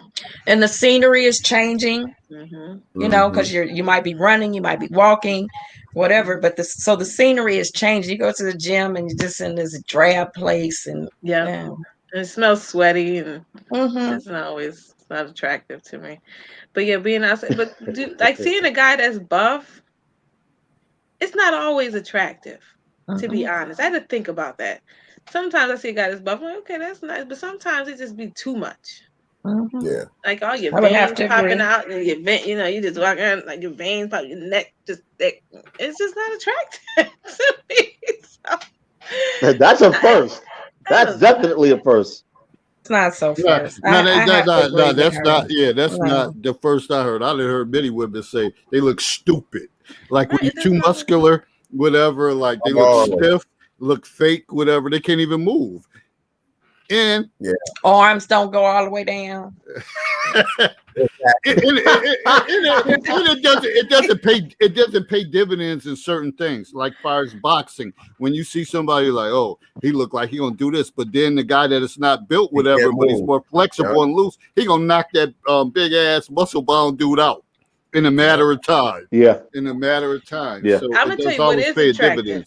But one thing I can honestly say that is attractive is a man with like that nice cobra back. That cobra back, that does give a different kind of look.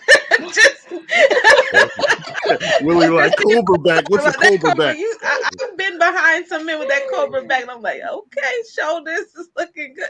That's attractive. V shape, Willie. V shape. Oh, is that what it is? So when you, it's like the nice shoulders, and just like the muscle, but it's just right. It's not too, but that cobra back, it does a little something. Yeah, I'm in the broad shoulders. I like the broad shoulders. Yeah. I go to the gym, but for me as a runner, like I sprint. So you know me as a sprinter, I don't do heavy weights. I do a lot of reps. And that's what I talk to a lot of people about, like people who run, is you don't want to do heavy weights because you don't want to have that bulky, muscular look. You want to, and plus I don't like that because then you don't fit in your clothes right. You know, you can't, certain shirts, like you said, the big necks and all those things. But when you do more reps and lighter weight, it tones you up. So you can still have that shapely muscle, but it's not bulky muscle. Most of those people who are doing that bulky thing are doing like a bodybuilder type thing. And so, but once you stop doing that workout, your body looks bad. So you have to constantly stay in the gym to keep that muscular physique because you've built up the muscle so big.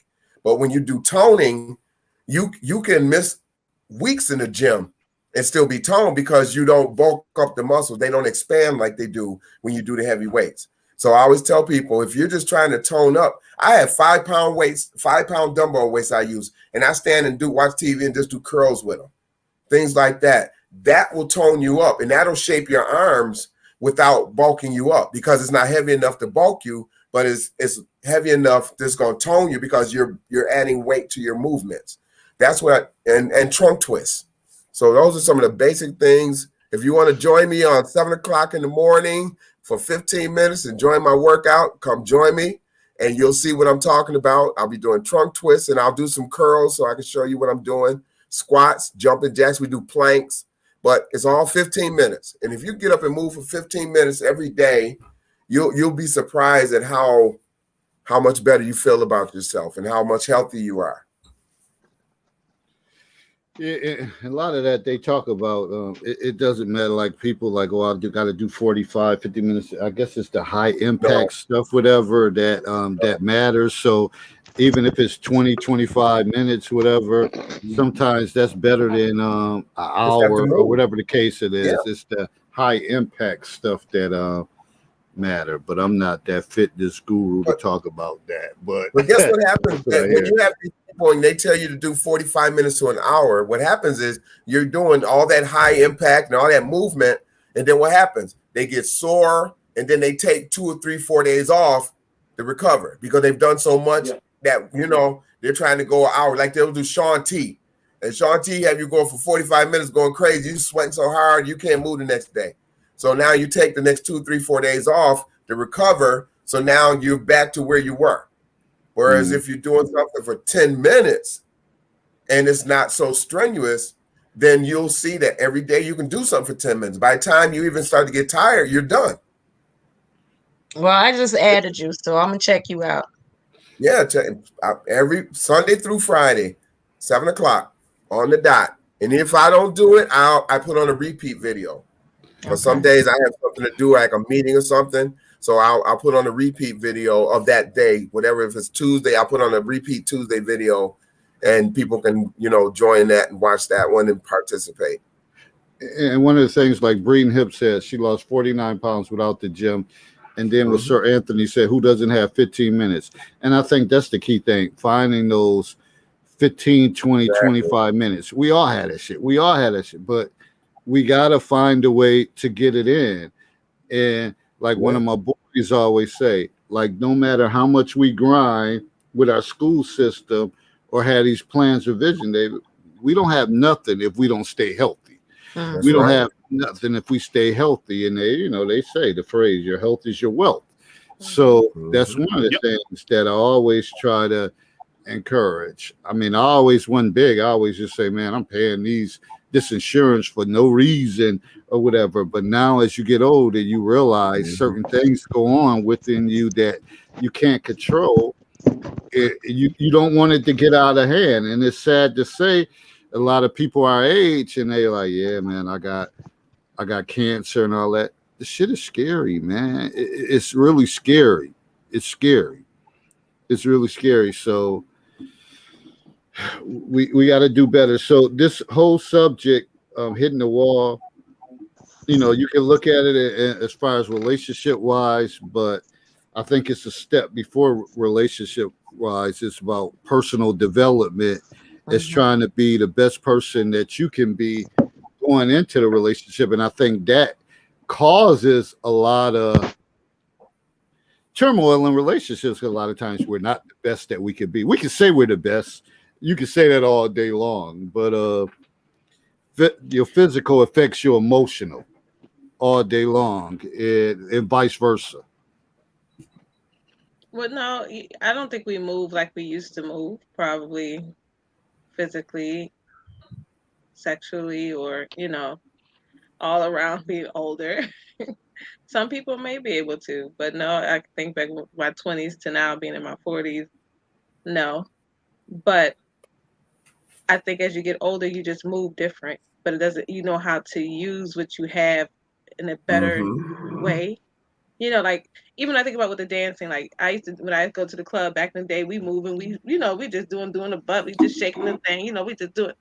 But getting older, doing a nice salsa or urban ballroom dancing or a little bit more sexier dance changes, but it adds a little bit more sexy to it to me as you get older. You understand what I'm saying? Like you're more seasoned in some things than you were when you're in your 20s. That you know how to do some things now more than you did when you're in your 20s. That's my opinion. As a woman, I don't know about men, but for myself, I think I've learned how to be sexier in different ways than I was when I was in my 20s. Yeah, I think it's almost like intellectual knowledge on a different level, but yeah. But see, that's your image. I mean, that's your idea. It's not you. You really don't really care what the man might think. This is the image that you say that you're happy with. In other words, right? Well, let me give this example. I was having a conversation with somebody who was younger with an older man who found out that he was also seeing an older woman, and she just couldn't fathom it. Like, and I'm young and I'm this and I'm that, what would he see in her? And I'm like, don't count that older woman out. Right. She knows some things you don't know. Yeah. Okay. Mm-hmm. Right. Mm-hmm. And that's exactly what I'm saying, Christine. It's like something I've learned some things as I've gotten older that I did not know that I know how to do now that I didn't. That brings a little different heat to the table. Yeah. So. Interesting. Yeah. So that's why when a guy says they'll go with a younger woman, okay, but sometimes you're missing out on what some, and not all women have learned. That's true. I remember when I was younger and there were women that were older than me that did not know a lot of things that I knew even when they were in their 50s. So some women don't know. Why not? I don't know. But some women don't know. And they don't get better. But if maybe there's no one around them that's telling them the truth about things, like just being honest with them or willing to explore, you have to be willing to explore and be open-minded on certain things as well. I think that helps. But Communication. when you say like that, when you were younger, there were women in their 50s, and I do want to point out the difference in attitudes from a previous generation to now. So previous generations, and really even the farther you go back, the more you'll find this. There was this Stigmatism. Like, no. yeah, this Mhm. stigmatism, this purity thing. Mhm. A woman was supposed to act like she ain't like sex. Right. I knew where you were Mhm. going with it. So We're as a kind of like result, minded, Christine. We're like minded. right. I can So feel, as a yeah. result, no, she didn't learn things because she didn't Right. explore things because she couldn't act like Right. she liked sex. Right. But then she be That's the considered, truth. she'd be too Yeah. fast. Yeah, well, and the older you are, it's not called fast anymore. There's worse words. Well, I'm being nice. Right. Right. It And was that's and that's the Puritan way, the Puritan Anglican way of women behaving. right. The women that were considered fast or sluts were homewreckers, whores, Jezebels for the more modern term that people would use to classify them as. And it said you don't want to be with a loose woman. You don't want to be with the woman that everybody's had a turn with. Yeah, So but you're talking the about streetwalkers. you're talking about somebody that's actually been with A numerous bunch of men. These right. women are married. It's your Yes. husband. It's the marital Right. bed. Shouldn't be Right. anything. Right. But it was still that Right. mindset.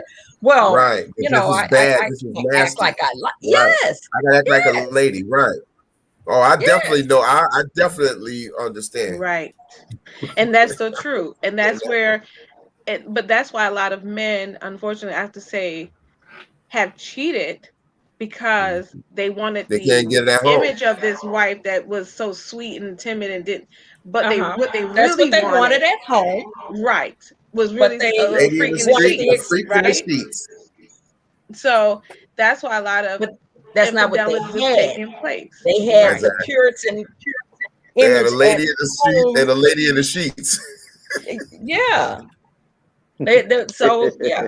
Right. But don't y'all think that we've been bamboozled when we were younger, when you were growing up? It's already been instilled in your head when some guys were, you're growing up, you 13, 14, 15, and they're dating someone and they're actually sleeping with them. And you were not, and you were dating someone that she was okay, kind of in the church. She was grounded, maybe had her parents instilling certain things that certain guys are like, well, hey, let me bounce away from her and let me look for this easier approach, travel in the path of least resistance. So some of that stuff is instilled when you're young, like not to think like, okay, I got something special. I'm a virgin, she a virgin. We're still enjoying each other, but meanwhile, you might be hanging out with friends that like, man, y'all ain't slept together. Perfect example when you think about the movie The Wood and stuff like that. At their teenage years, the quest was ultimately to sleep To with get them. some. That's right. Yeah, and I think this whole thing is just screwed up, like some of the things that we were taught and raised by. I don't have the answer to that. Maybe the master teacher can comment on that. BTS, talk to us about that. Because some guys, that's the way they move. Like, oh, my boy's getting some, I'm not getting some. So this good girl, wholesome one, young lady that I could ride this out with, I'm going to back away from and kick her to the curb because I'm going to look for something else that somebody else, she may be a little more loose. And I could have a opportunity. I think it is that women. I was watching Bridgerton. I don't know if anyone got into that. Was it? But Bridgerton. Did you watch that at all? So it was a show that came on, and the woman got married to the guy, and she went to her mother like, "Mom, why didn't you tell me? Like, this is what sex is like, you know." So this is what Yep, we're talking BGS about. nailed it. You know, so and that's where we weren't taught as women sometimes how, like Christine mentioned, the marriage bed is undefiled. Women didn't want to talk about it, you know. when Outside of that, keep your skirt down. There was no education about no sex. education, and so we're learning along the way, and it shouldn't be that way. We should be able, like for me, I would hope to let my daughters know, listen, if you're married to this pen, y'all do this together, y'all explore together along, be free together, not with any and everybody, but with whom you're with, you're married to. I would encourage that, and and say it in a nice, hopefully tactful way, and we do need to talk to young women about that more. Even with the young men, like, don't make a woman feel like she's a whore just going, like, but make her feel like that's your woman and you're making love to her, and whatever you do in bed, that's love, that's compassion, that's being passionate together. So that's something that I think that people are not talking about enough. And that's where some men, I believe, may have. So you guys answer this question: are you apprehensive to the woman that you're interested in based on their sexuality? That's why you haven't went into marriage so quickly, because you want a woman with a type of sexual appetite, and if you don't Or feel with that that sexual woman, purity That's a attitude. two-edged sword, though, because think about it. As a guy, you say you want somebody. When you're with a person, and it's funny. I had this conversation with somebody. We're talking about it, and said, you say you want, like you said, somebody who you can have communication with and find out about this sexual, try to understand, or if y'all on the same sexual page. But then if she is on the same sexual page, then the man's mind start to wonder, Who about she done all did the all this stuff with? Who she do all this stuff with? all the Yeah, stuff with. yeah. Exactly. So it's a two-edged sword. You want her to have the experience, but then if she has the experience, then you're like, well, damn. So if you do this with me, who else did you do it? You know what I mean? So it's like a two-edged sword. do y'all think about that? So men really do think about that? Yeah. And so the discussion is, Absolutely. is the sexual history. A woman should never share her sexual history with her man if she really wants that man. If she really plans on staying with that man, she should never share her sexual history, because even though he's saying he wants to know, he really doesn't want to know. Because the more you tell him, the more he's going to wonder. So now when he's with you, especially, depending on how that man is, if he's with you and you start doing something to him that maybe he didn't even ask you to do, first thing his mind going to say is what? First thing he's going to say is, well, who did she do this to? Did she do, you know what I mean? Who's she thinking about when she do, you know what I mean? So men, I don't know how women think, but that was the conversation I was having with somebody. I was saying that you don't want to share your sexual history. No, even if you say, yo, I just want to know, and comment, well, let's try it. We'll see how, what I mean? You like, That hey, big old lie. We all grown. Yeah. Yeah, let's just try it. Let's see how Tell it works. me, I'm not gonna say, don't tell them you've been doing it, because the first thing next thing you know is how many times you did it, who you do it with, and then it becomes a whole discussion, because now he's trying to figure out how, like you said, loose woman. You know what I mean? So now his mind is wondering, okay, is she too experienced? Who's she doing it with? How many times she did it? Did she do this? You know what I mean?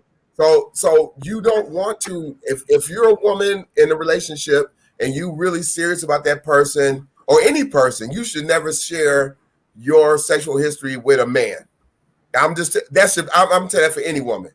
I'm telling you for any woman, because you're going to eventually lose him. You're going to eventually lose him, because his mind is going to be thinking. I told you, men think with their minds. Women feel with emotions. Y'all feel in relationships with emotion. Men in relationships, they think with their mind. How can I win her over? How can I do this? We're always thinking about how to keep you. But when you start telling us somebody else done had you and all the things you've been doing, now our minds are thinking about that. Y'all still thinking, oh, I'm still in love. He loved me now because I'm going to do all these things for him. And he thinking, damn, she done did everything. So what I need her for? Now, one of the things BGS said, the more men, the less a woman can bond. That's deep. If you think about it, that's deep. D. Quinn, what he said, men want to be your first in as many sexual ways as possible. And those are facts. Yeah. Yeah, I was just reading and that. So that's why you cannot share your sexual history. Well, that's Even if interesting though, even if because you only did it one time, in his mind, he wasn't the first. And the fact that you telling him, and depending how good you do it, whatever it is you do that first, say one time before, and you depending how good you do it, his mind is going to wonder.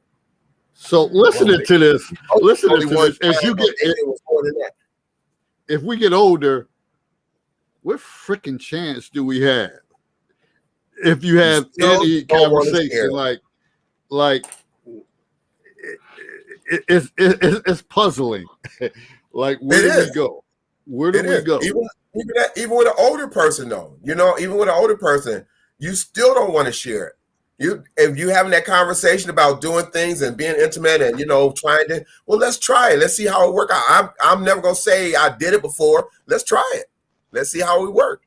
I'm never gonna tell you what I did, because even some women will ask you, well, how many times I think women or men, when you start to asking about a person's past sexual experiences, and you really have problems. care for that person and you want to be with you don't actually want to hear about what they've done it with another person. You don't want to hear the details. You just don't. Especially if you're really into that person. The thing that I think we don't all realize is this: once you become intimate with somebody, you're going to discover indirectly their sexual prowess. I was thinking that there's no way around that. There's absolutely no way around that. I'm not saying that, but I'm saying you don't want to talk about it. You don't want to think about it. You don't want names. You don't want dates. You don't want that stuff. That's what I'm talking about. Nobody wants the dirt from underneath the nails, so to speak. But you're gonna. Nobody wants the dirt from underneath the nails type of information, but you're going to get a roundabout assessment of what he or she can do in bed by what they do with you. Now, I'm not saying that an individual has disclosed locations and things of that nature, but you're going to find out one way or the other. The only question is, what can you tolerate as a man? It sounds like her say it to you, hearing her tell you is totally different. Like you said, of course, you're going to be with a person, and you can start to understand or kind of got an idea of what their sexual preference, things they do. But for them to actually tell you, certain things, or you want to try something, and oh yeah, I did that with George last week, or whatever. I don't think any woman's gonna be saying that. I hope not. But the truth, like Herb is saying, you're going to eventually find out when you start kissing, how you kiss each other, how you touch each other. Like, so now you make a woman feel like she shouldn't be doing nothing. Like, if he moves, I guess it's the difference is like it's all brand new. The difference is if you're with a person and you're kissing, but there's a big difference between doing it with that person and telling them and sharing your sexual history with them. When you share when they hear you telling it, you're not telling them about things you want to do with them. You're telling them about things you've done with somebody else. And see, that's the problem. They don't want to hear, like I said earlier, this one guy I dated, we used to blah, blah, blah. That's not what you want to hear. Even though they're not the first, they don't want to know they're not the first. And they can know in the back of their mind. And I think it goes a little deeper than that. If you're like, okay, well, yeah, back in the day, I used to date this guy and yada, yada, yada. So now, or, a guy could be saying about a girl back in the day, I had this girl and we used to blah, blah, blah, blah. So in my mind, I'm like, well, he's thinking about her. Or in your mind or the man's mind, he's like, well, damn, she's thinking about another guy. So it's not so much that you've never experienced it before, but if you start reminiscing, that's a different thing. If you know what I'm saying? If you're like, yeah, well, if you start bringing up people, you definitely got some issues there. Yeah, even if you don't name names, even if you're just referring back to experiences you've had in the past, it feels like, okay, you're not present with me right now. You're reminiscing on somebody else. Experiences. Yeah. Even with that, even with the man, even the man shouldn't do this. It shouldn't go either That's way. what I'm saying. Y'all Even if it's a should get to man. know each other and discover each other together. But the thing is, it's more detrimental if a woman tells a man her sexual history. Mhm. It's Well, you know, one thing much more detrimental. It's much more detrimental if a woman tells a man her sexual history. Well, one thing I do believe is This that is whoever terrible you tonight. decide to This be is with awful. sexually, you do have to still get to know each other's body. Right. Mhm. So you are exploring for the first Mhm. time with the person that you're with. Not everybody likes, some, just that's where the communication comes in. Mhm. And that does help, where you don't have to say, oh, I've done that before, Right. ask those questions, do you want me to do this? What do you want? Ask, just ask. Mhm. It's communication. That's what I'm saying. Try not to go into too much, but like just Right. ask But or communication is the key. yeah. If you're What would communicating you with that like? person, like I said, you sit down, you're talking, or you're with that person. I'll tell you, I took a class at UB, and it was called sexual education, sexual and something. It was some combination class, and they said in this class a way to get to know a person without them telling you their intimate, like their history, is play games with them. Play different games. And one of the games they did was they said you take the person and you blindfold them and you do different things with them to see if they like it. So now, if you're playing this game, they don't know if this is something you've done in the past before sexually or not, because you're just playing the game and you're feeling the person, you're doing different things in the game, and then they do the same thing to you. And so it was really interesting. And I actually tried it one time, and it was really interesting. It really worked because even you don't know what that person has done or not done before, because what you're doing is just experimenting with each other, exploring each other, and they touch you and say, do you like this? Do you like this?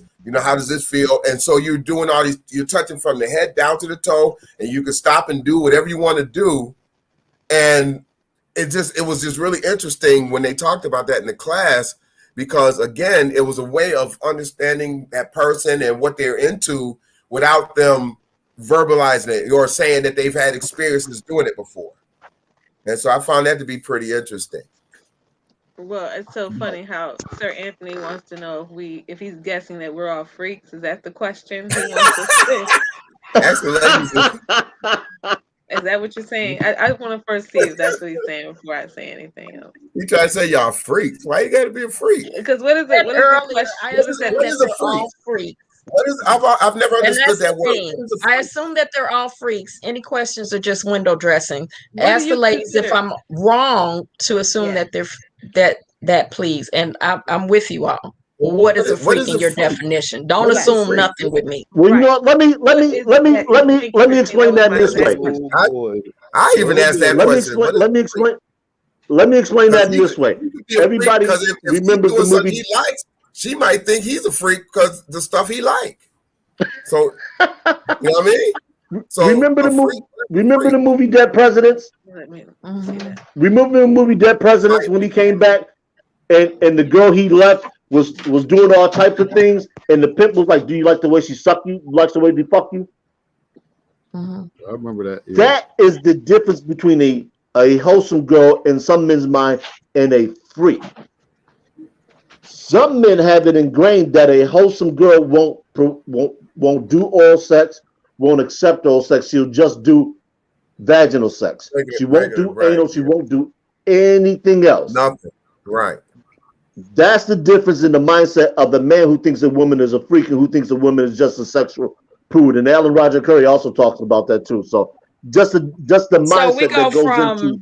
We go from one extreme to another, from a sexual prude to a freak. That's why I say you can't just say don't assume anything about me. I need to know what the heck that means. What do you mean? That's why I asked what that question. Yeah. Well, that's what it is. It's in a man's that's your definition. No. That's not my definition. Sir Anthony said exactly Herb, so he's in agreement with Herb right now. Right. And I understand what he's saying. That's what he's saying. understand. But who wants There is that no gray one area. person? Either you Which one or now the we go back other. to that whole thing of Who wants that woman that's only going to do that one the thing? purity Right. mindset. Oh my Well, God, I don't even Christine. like Give me. sex. What are you talking about? Get that thing away from me. Okay. Exactly. Yeah. Yeah. I'm with Yeah. you. Well, and that's the thing. BGS mentioned this earlier. So you fit in the one of three categories as a woman. You either a jump off, which is a freak. You're a girlfriend, which means you have the potential to end up in the ultimate category, which is wife. This is why a lot of guys will only do certain things with their wife, but they'll go find a jump off to do everything else because they want their Why wife can't they do in their everything with their mind. wife though? And Why then can't so they do the everything wife with is their getting wife? Because she's it's the getting Madonna cheated whore on and complex. cheated. No, hold on. It's the Madonna whore complex, and if you're unfamiliar with the Madonna whore complex, you got to go look that up. That gets into a different realm, but that's the mindset that a lot of men have with their wives. I'll be going real deep. But Christy, you hear what he said? What I said earlier, what Herb just said is what I said earlier. Men relate in relationships with their minds, and that's what he said. All about what the man is thinking. Yeah. I'm And so just it's saying, not look about at the emotions predicament. with us. Women Look at the think predicament you emotionally. put women in. Right. You shouldn't. Most jump As a offs woman, are you good, shouldn't mother. like sex. You shouldn't. right. So in order to become a wife, right? So now you're the wife. And you don't like sex, you don't do these things, you don't do those things. So he goes and cheats, and he has a Somewhere else. girlfriend and a Exactly. jump Which off. makes no You're sense. getting cheated on all fronts. Yeah, You're getting which makes no cheated sense. and cheated on. That makes no sense. That's why I said you should never share your sexual history, and then you just I'm willing to try anything to keep you happy, baby. And take I it see from there. BGS said most jump offs aren't good mothers. I don't I agree saw with that. I was that. reading that. No. I don't agree with that. Now you know you're dead wrong for that. I just wouldn't know. I wouldn't know. No. Well, hold on, but do you understand why he says that? No, And then I'm he sure said- you'll share that. I'm with us. going Why to did he say that? assume it means because this woman would put whatever a man wants before her her children. kids. Yeah. I'm going to assume that that's why he's saying that's the thought Correct. there. Correct.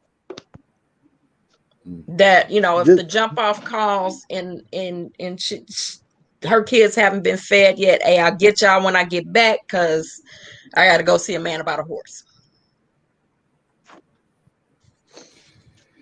Felix, I was reading Felix's. I was just reading that, and Well, that used to be the thing back growing up. That only non-black women did certain things, but nowadays that is not the case, brother. That is not the case. You be better off trying to find one that don't do that than that do, because they all out well, there. That's going to depend on a couple of things, though. That's going to depend on how old Oscar is. I'm sorry, Felix is. You will have more women and men that will do oral sex on you before they have sex with you. Before they even there are some women that won't even have sex with you, but will do oral sex with you. Well, and one of the things, and for some young ladies in middle school, that's the thing. To have oral sex, as they realize you can't get pregnant. So some of them are doing it at a young age because they realize, well, if I suck his dick, I can't get pregnant. So that's what they're doing. And some of the guys, that's what they're offering to them. Could you do this? Could you do that? So a lot of young girls are doing that. So that's where they start off at. There's a song called "Throat Babies." Did y'all hear? Yeah, I saw that song. Yeah. I was like, "Are you kidding me?" Yes. I haven't heard that one. I know exactly what song you're talking about. Told me, I was like, "Let me hear the words." And the words, like, "Are you serious?" Yeah. And I'm bouncing to that's what it's about. And I'm like, "Oh my word!" Yeah, that's what it's about. And it's so true. And I mean, this isn't something new. This is something that's going on for years. I found the first time I discovered it was when I was in college. I dated a girl in college, And because of her religion, she wasn't supposed to have sex until she was married. And I was dating her and I was trying to have sex with her. She, no, I can't. No. And after like a month, 2 months, one day I just said to her, because I was kind of fed up, and I said, why don't you just give me some head? And she was like, oh, okay, why didn't you ask me? I'm like, oh, shit. I mean, I remember you shared that. Yeah. Oh, I'm sorry. But she just like No, was like, oh, sure. You know, it was like no big deal. She's like, I can do that, but I can't have sex with you because of my religion, because I have to be a virgin when I get married. And I was like, I was like, wow. And that was that's kind of twisted because to me, unfortunately, because it was weird. Like I said, it threw me off. I feel like there are some young girls that don't understand that it's, at least in my opinion, it's all sex. It's, you know what I'm saying? They don't see it that way. Hey, not according to Bill Clinton. Bill said, I did not have sexual relations with that woman. Yeah. He was playing a game with his wife. I did not put my thing in her, so therefore I kept my promise to you. He was playing a mind game with his wife. Well, I'm gonna flip this. I'm gonna flip this really quick. That's how the kids do. That's how it is. It's been told to us Black women, and Christina, you tell me if this is true for you or not, that most African American men will not do oral sex themselves. Only majority of non-African American men will do oral sex. So it seems that we're all being hoodwinked and bamboozled. Well, you know what? A lot of times you might hear that. You may hear that, but see, a Black man won't talk about heard it. Of some giving it like it was 6-course meal. Most Black men won't talk about it. They won't talk about it and tell you that they do it. But then you have white men that talk about it and tell you that they do it because they know that's what they do, and that's what they know, that's what women want. So they'll tell you they do it. A Black man won't tell you that they do it. Most Black men won't tell you that they do it. I think when you were younger, it wasn't a popular thing to say that you did that. As you get older, people start speaking on it more. Right. But a lot of people were doing it when they were younger. Right. And if you wanted something like that, as a man wanted something, they always said, well, you better get you a white girl. Remember, that was the thing. Well, you better get you a white girl. You want somebody to do that. But the thing was, it was the same thing. You know, we're not going to talk about it with women. So I think I think we're all being fed as African Americans, being fed these lies. Our parents were so busy trying to keep us from having sex that when we got older, having healthy relationships, sexual we didn't know how to have a relationship. We thought sex was dirty. You know, especially the women. Which I do think that's a problem. I think that there's residual problems that people have even to this day. Their parents may be dead and gone. Mm-hmm. You know, but like for me, whenever I see a man behave like a 14-year-old boy that got a peek at a National Geographic with some topless African, you know, with you know what I'm saying, with over I don't know, over anything sexual. It's the biggest turn off in the world. But this conversation we're having right now makes me understand where it comes from. Right. And it's because, like you just said, we were taught that it's in order to try to prevent us from having sex, we were taught it was something dirty. Right. Yeah. And it's not. We were created to procreate. We were created to have sex. Yeah. Period. Yeah. But like you said, we were not. But we were taught, and I think that is why. Maybe that is one of the reasons why we can't have healthy relationships, because we have to break down that mindset that a Black woman wouldn't do it. I believe it's all, or a Black man wouldn't do it. Right. It does. And somebody did make a comment. It's about how you view that person. You know, I was married. The marriage bed is undefiled. Whatever my husband wanted me to be, that's what I was. You understand? And that's where a lot of my learning came, from being married. So, in saying that, I always did that because I've known in the church that men had, and we were in the church, had cheated on their wives because their wives were taught not to do certain things. I'm not gonna go Yeah, they were into prude, details. sexual prude. To do X, Y, and Z. But Exactly. being a That's why sexual I see, prude was exactly. considered a virtue. That's the problem. Right. Right. Until you got married. Well, yeah, And then but that's why I was And talking it about. started, and even after, for definitely for certain generations, you're just supposed to carry that with you always. You're always supposed to be a sexual prude. You're having sex to please your husband, not because you enjoy it. Right. And that's where I believe the issues lied, and they still lie.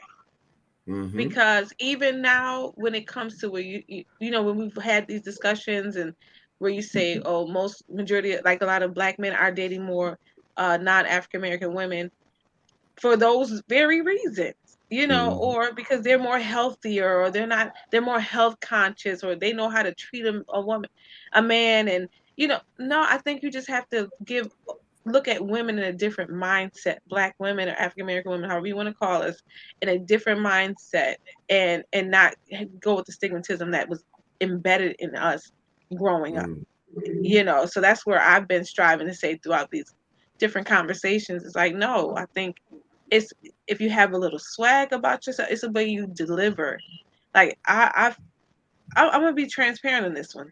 I'm gonna, because I believe it matters. And hopefully men understand. When I was with my ex-husband, he didn't make me feel loving when I did those things. He made me feel like it was the sex. Right. You understand what I'm saying? It didn't See what I'm saying? So that would leave you feeling what? That would leave you feeling dirty. And that's how it made me feel. So and that's what I'm saying. So even past marriage, as a woman, we're taught to still have that puritanical attitude, like, oh, I don't actually like sex, but I'll have it with you this time, you know, so that he can keep that image. And that's where, and then so after we divorced and I did meet someone that made me feel good, it made me want to do it because the way he made me feel doing it, he made me feel like like a woman, not like a whore, not like, you know, it's the way he presented to me that made me feel comfortable being that. You understand? So that's where it does matter. It matters how we both, men and women, give it to each other, make each other feel, to not degrade each other, not to put each other down, but to be together in love and making love, not just having just a screw. Having sex, so BGS says his personal whore, which is why you have a jump off. So she gets cheated out of enjoying sex so that he can keep the image, the Madonna image of her, but he goes and has sex and does these things, and another woman gets to enjoy the sex. Right, because he's doing everything with her. That's why I said, so that means that that doesn't sound very attractive to be a wife. No. So the wife is getting cheated on all fronts. She's getting cheated out of a pleasurable sexual experience, and she's getting cheated on because she's not doing those things that he's doing with that other woman. With somebody else. Yeah. But that's why communication is so important. Before, after, during a relationship, a marriage, all those things. If you're not communicating and understanding what it is your partner needs out of you, so they don't feel that need to have to go. And some people are going to go mess around no matter what. You can do everything under the sun, and they're going to still go mess around. You can be beautiful. And that's true. You could be all that he wants you. It is still not enough, and that's a personal issue. Yeah, that's what I was going to say. That has nothing to do with that woman or that, you know, it's all about that person. Or sexual satisfaction or any of that. That's a different subject. If you're doing the things that you know that you need to do in order to you know what I mean, to maintain that relationship, the things he's saying he wants or whatever that y'all want together, and y'all doing it, then if he does stray or she does stray, that you can't blame yourself for that. You just have to blame the fact that they weren't able to, be committed to that relationship. Okay. But you have to be, and that's the thing. Commitment. A lot of people don't commit now. They date a person. The first thing the person do is make them mad. They off calling an old boyfriend, or they moving on to somebody else, or same, or old girlfriend, or whatever the case may be. People don't commit anymore, just like they don't communicate. Texting is one of the worst things that's ever happened to society. Because you get people that text, they can sit at a table with each other and text each other from a table. But people don't communicate. And it's crazy because, I'm sorry, go ahead. No. I'm sorry to cut you off. Keep going. You're on the road. Go ahead. When people don't communicate, and I tell people all the time, I do text, but I try to do very little texting because I want to hear you talk. I want to hear you communicate with me. Because when I'm out and I'm going to take you to a park and sit and watch water, I don't want to have to send you a text to find out if you like the sunset. I want you to be able to talk to me and explain, share with me how you feel about what we're doing. And a lot of people, they can't communicate. I've taken people out and sat and talked with them, and they looking at me like, you talk too much. No, okay, all right, let's go home, because they don't know how to talk. They don't have a common conversation. Well, some people are different. It depends on what kind of personality a person has and characteristics. All that matters too. Because like for me, I enjoy hearing a man talk. I like to hear his intellect. That to me, that turns me on. Being, you stimulating me mentally. To me, that's huge. It's not just just sexually more. It's mental for me as well. So I wanted to share that.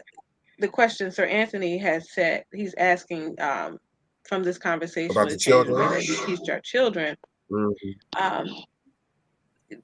I said it earlier. I have had conversations with my daughters, not in depth because they're still younger, but still, when they're ready to go into that transition, I will slowly and carefully have that conversation with them, because I want them to be able to stimulate their husband. And I say husbands, I want my daughters to be married, desire for them to be married, and so I'm gonna speak that in their life, that I want them to be able to stay desirable for him, but also know how to keep herself stimulated as well.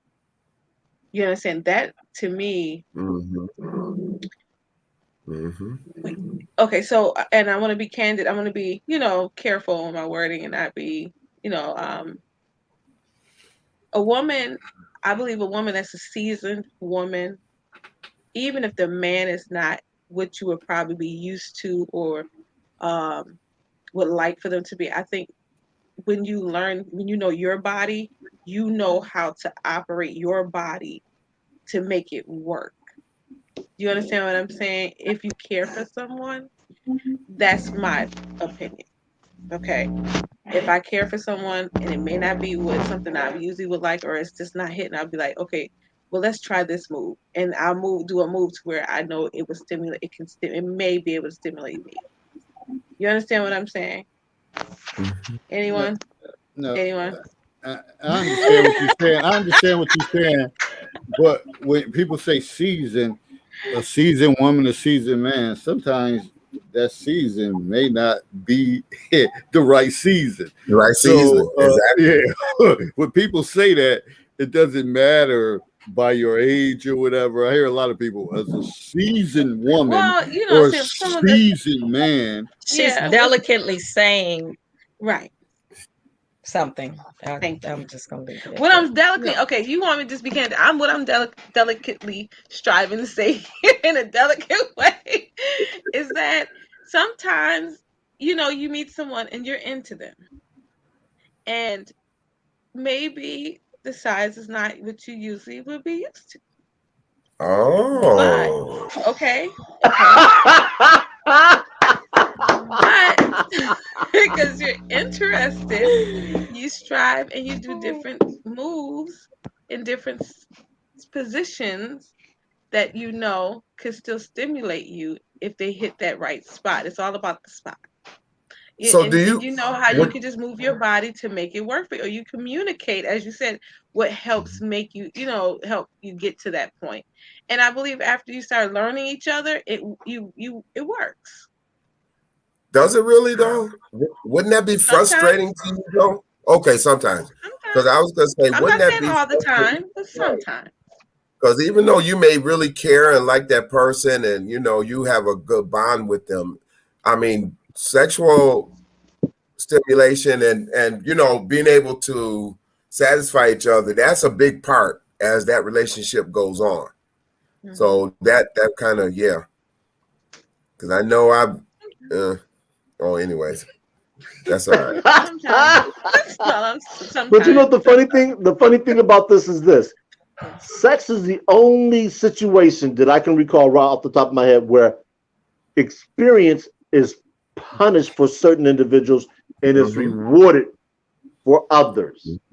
I just find it's highly ironic how that works. And to what Christine and Lakia are saying, it's almost as if a woman has that experience. She's looked at with that side eye, if you will, like, It's okay, a stigma. That's right. who else you been doing this with? How many people?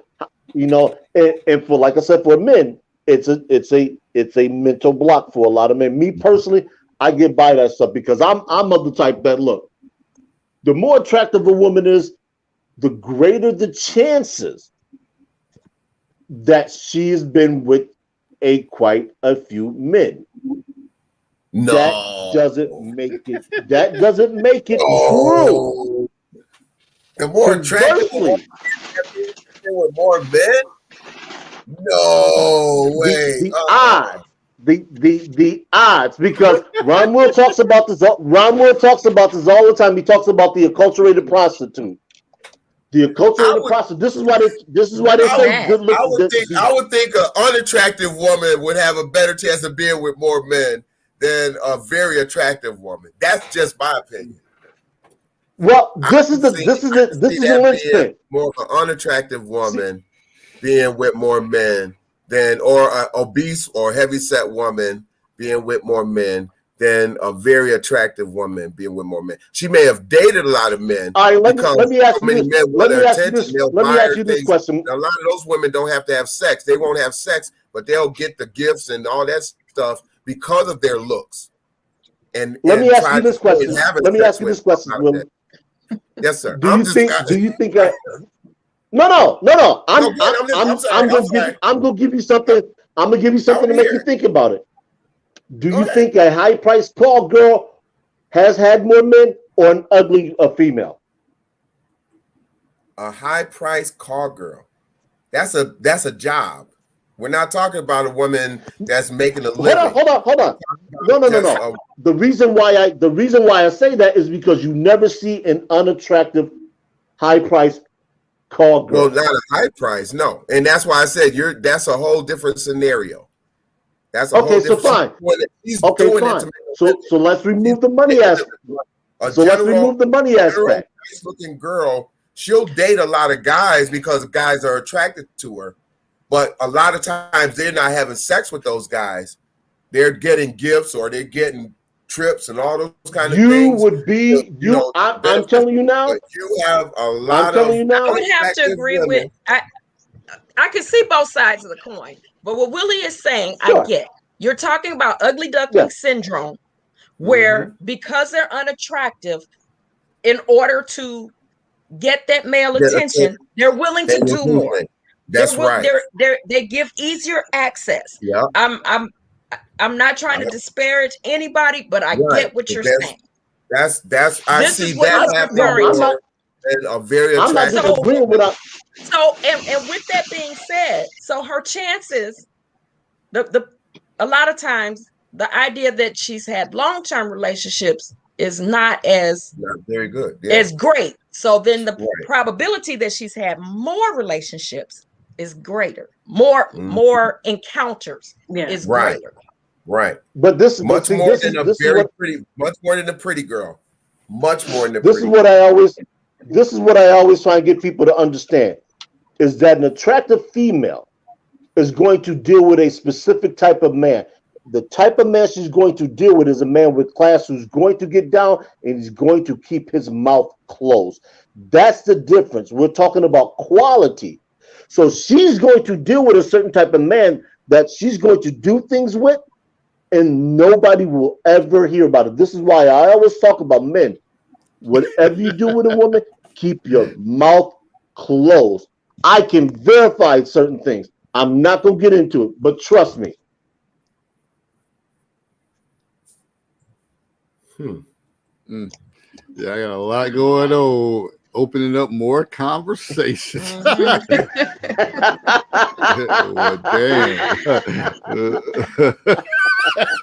Well, damn.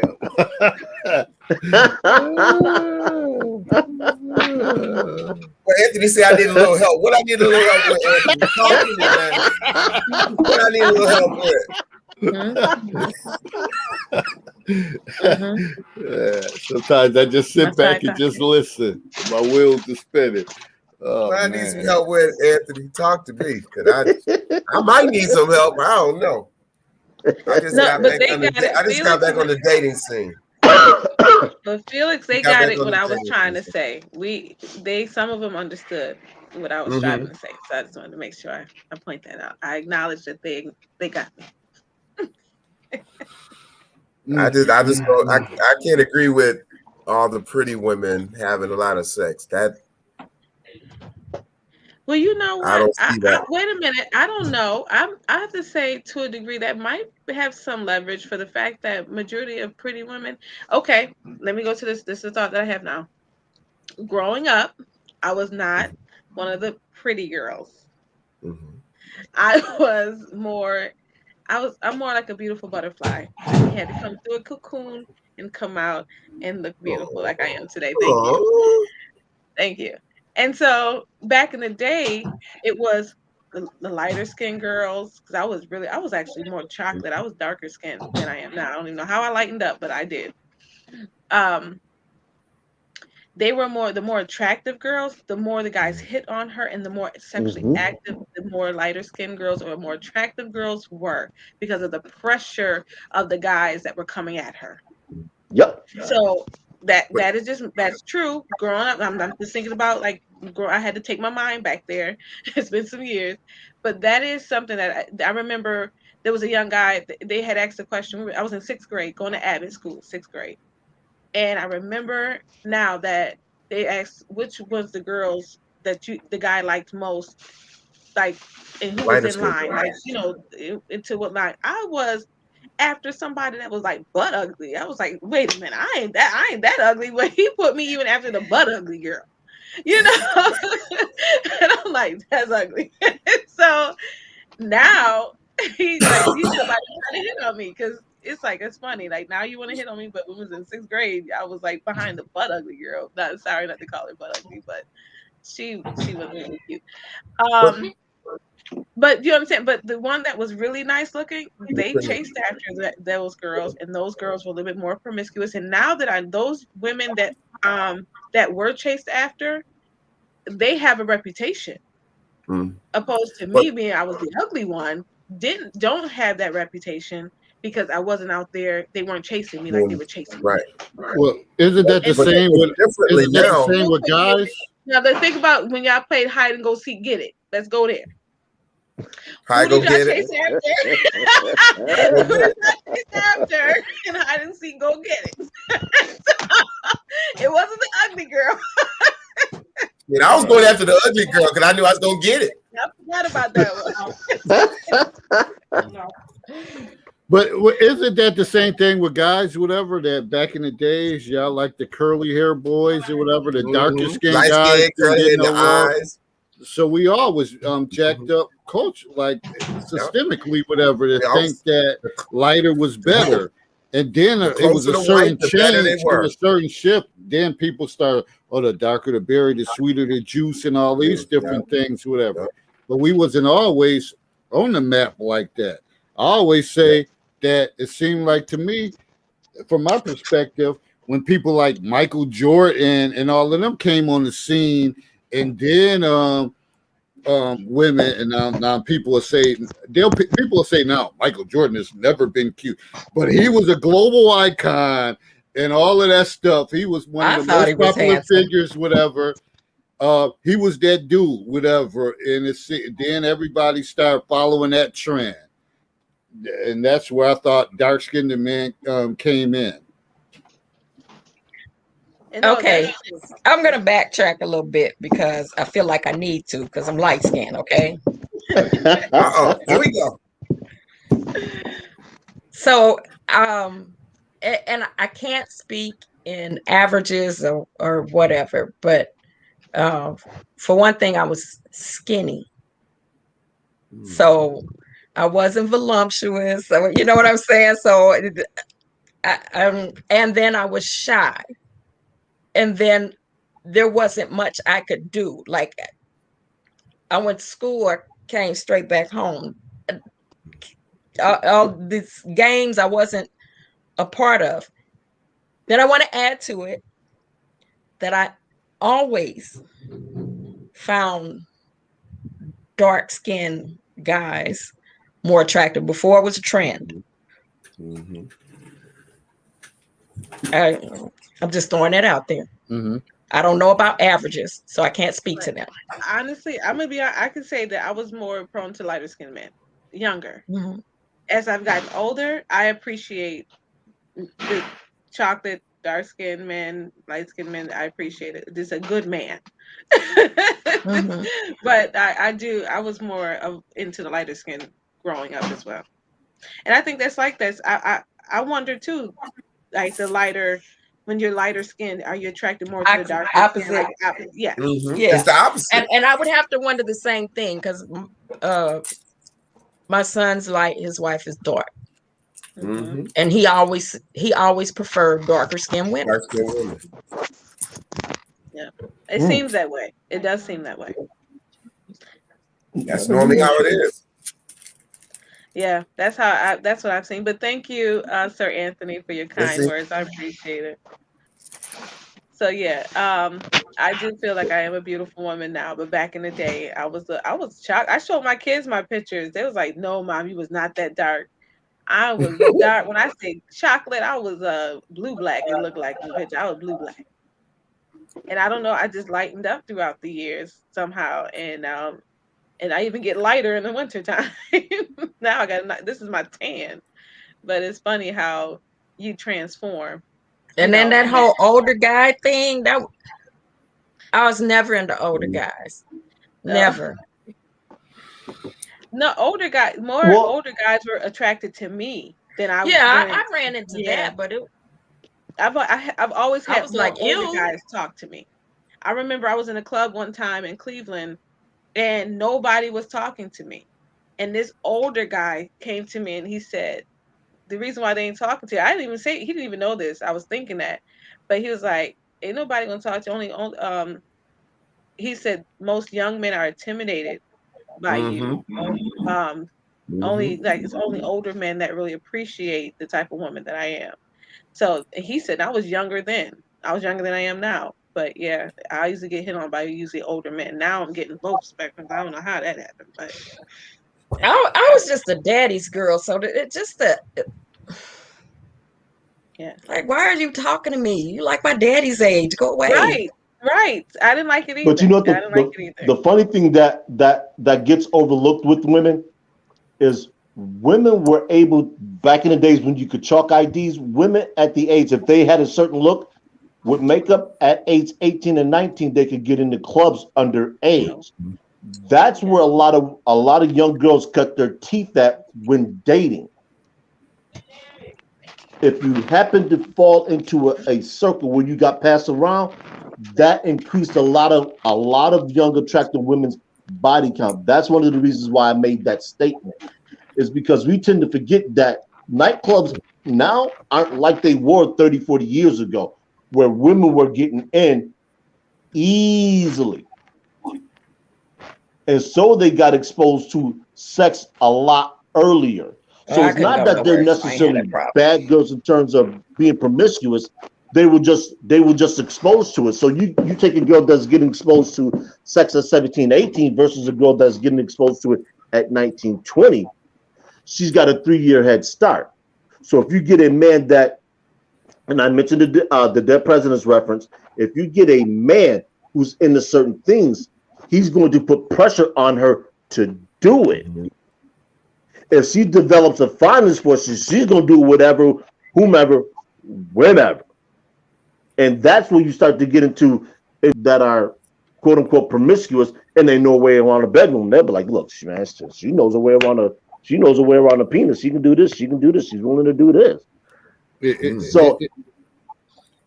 seems to me, whatever, listening to everything, a lot of our earlier relationships always was based on peer pressure, and it wasn't those loving relationships. People lost their virginity based on peer pressure and all of that stuff. So we were never taught to have these loving, wholesome relationships that can last. I could say I lost my virginity. It was based on peer pressure. Like, okay, I have to do something. And the time was right there. I had to seize the opportunity. Then after it, I felt horrible. Like, this is not the first person I wanted to have sex with. And I had it, and it was horrible. It was whack. And but you had it. Yeah, I felt like shit, but I felt like I could poke my chest out and say, I am no longer a virgin. But that's not how I wanted it to go down. Mother, if you're listening to this, don't ask me who it was, because I'm not sharing it with you.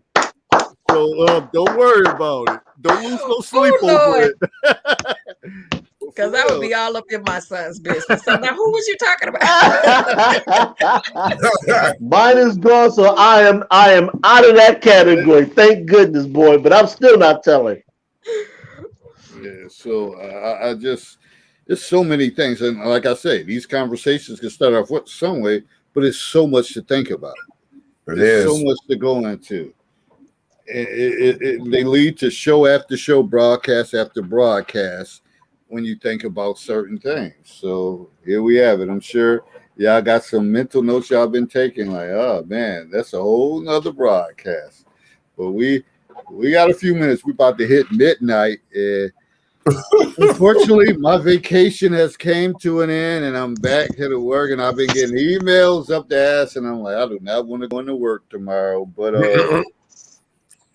something I got to do. So we're going to get ready to ask some closing comments, and we got a lot to build up on.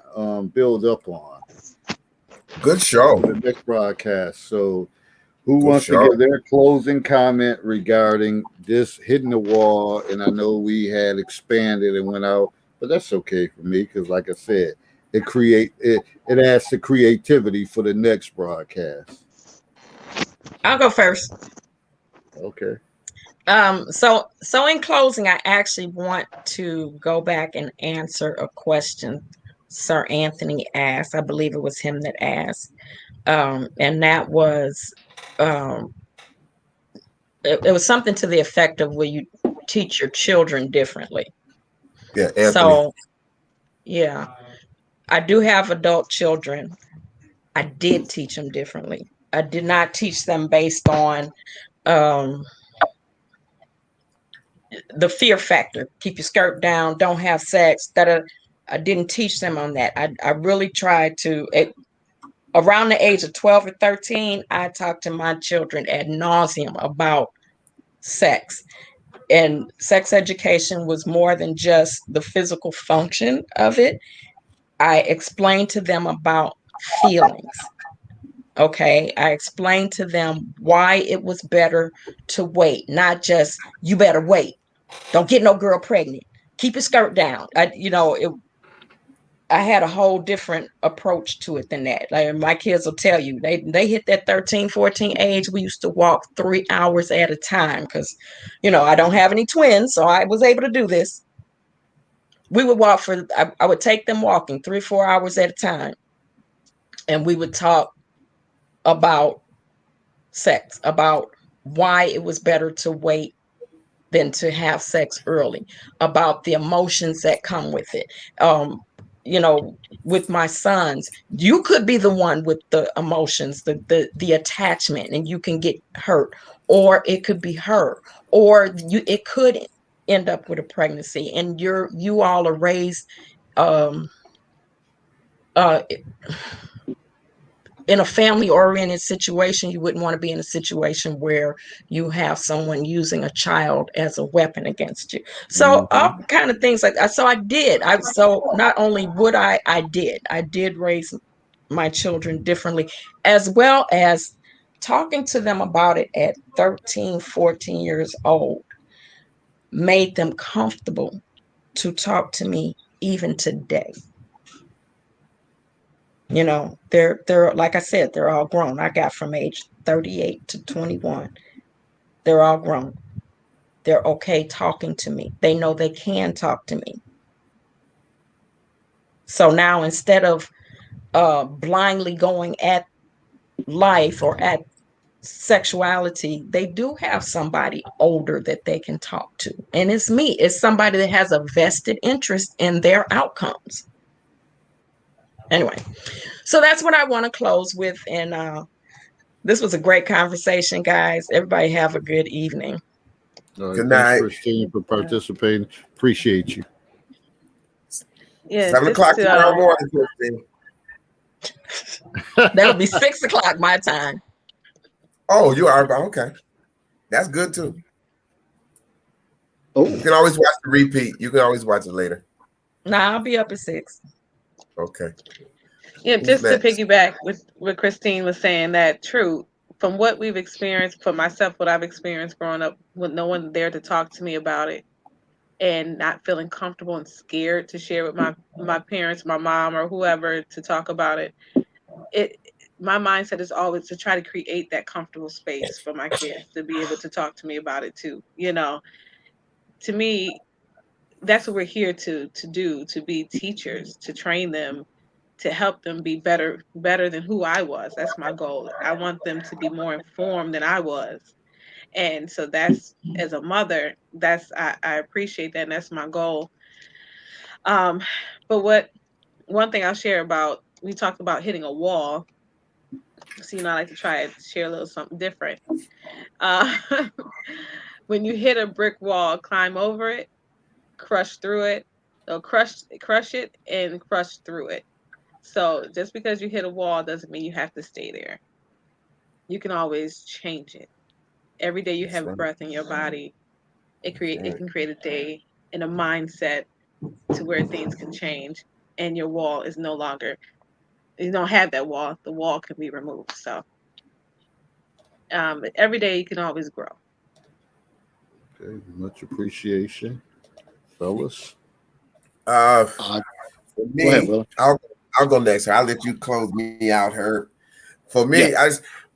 we started out talking about being healthy and fit, and not losing your market value. We have to, just in general, people need to get more healthier, especially with this pandemic and all these different things going on out there. The healthier your body is, the more you move, the more you exercise, the better you're going to be, the safer you're going to be. Because even though they may give you a shot and say you won't get they don't even say you don't get the COVID. Basically, you can get it, but you just don't have the symptoms. But if you have obesity, or you have breathing problems, or if you have heart problems, that is not going to prevent you from getting sick and dying from that COVID. And I know people who have gone through that and have done that, have that happen to them. So you want to be as healthy as you can, not only to prevent yourself from the COVID, but you also want to be healthy just to live a better lifestyle, just to have a healthy lifestyle. Also, don't forget watermelon and coconut water, great for the function of your blood flow, as well as for men, helping with your prostate and helping with your erections and all those kind of things is very good for you. So make sure you drink that with apple cider vinegar, turmeric. You can add that to it, ginger.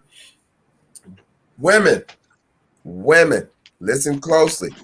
Do not share your sexual history with your man, with any man.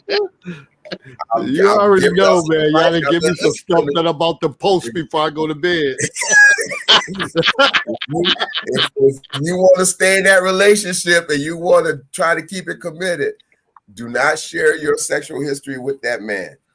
In And fact, in Willie, closing, before you go to bed, share that to the counselor's corner. Those words. okay, I will do it tonight if I can stay, if I'm still awake at that time. And in closing, sex, no sex. If you're having sex, if your children are having sex, if you know somebody's having sex, talk to them about using protection. We're protecting ourselves from pandemic and everything else, but we're not protecting ourselves from sexually transmitted diseases and pregnancies. So people really need to be careful out there because there's a lot of stuff going on, and we need to protect ourselves and be safe and live a better lifestyle, a healthy lifestyle. You guys have a great night. Thank you. This was a great show. We were here for 3 hours. This definitely had to be a great show. Thank you. Thank you, brother. Thank you. And I just, I just want to add to what Willie's saying. Thank you to all the panel members, the chat, as usual. You guys were stellar tonight. Not as much acrimony as it was last week. Last week was something to behold. There's always, some trinkets that we take with us and some trinkets we leave behind. And it seems more lately that we're leaving trinkets behind for other people to pick up, and that's what David set out to do. And I think we're progressing in that direction. As long as we keep doing that, I think we all grow as a people. So with that, as I like to close, Godspeed, growth and understanding, encouragement in the gray area. Godspeed. See you next time. All right. And for me, and I just was reading Sir Anthony thing. He said the wall is undefeated. More than likely it is. You can't beat Father Time. It's always going to be undefeated.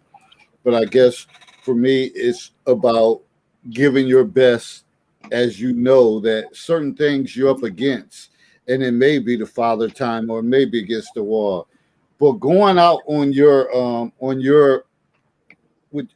will is different than just succumbing to something like, okay, like I just got to give up. So yeah, we're all facing the wall, and it's all a struggle. But always trying to be the best that you can be as you go out or as you get older. I think it's better mentally for you, physically, emotionally, and it's better for your children and everybody else to try to be the best that you can be. You don't want to be on your last limb or unable to. Some things we can't control, but you still want to have that fighting spirit at the end. So, and that's in relationships, and that's just in overall life period. So again, great show, great conversation. My head is spinning. It's a lot that was said. Appreciate everybody that joined the panel. Appreciate all you guys in the chat, and let's just keep building and growing. We don't always have to have animosity when we having these conversations because we're all grown and we learn and grow from each other. So I'm sure each one of us learned something different tonight from something someone said, and that's how we have to let our guards down and our shield down and say, hey, I'm open to learn and I'm open to grow. And once that happens, good things happen. That said, I'm out, going back in the building tomorrow, and it's about to get real. It's about to get real. It's August now. So to me, my summer is over with. It's over with. It's the fall right now for me. All right, everybody. Appreciate you all. Please like and share the video, and please subscribe to the Cultural Focio Counselor on YouTube, and let's keep growing and keep building. Willie, post that. Let's get the smoke going. Let's get the smoke going. All right. I already posted. Thank you. Have a good night, guys. Appreciate it. Peace. All right, be safe.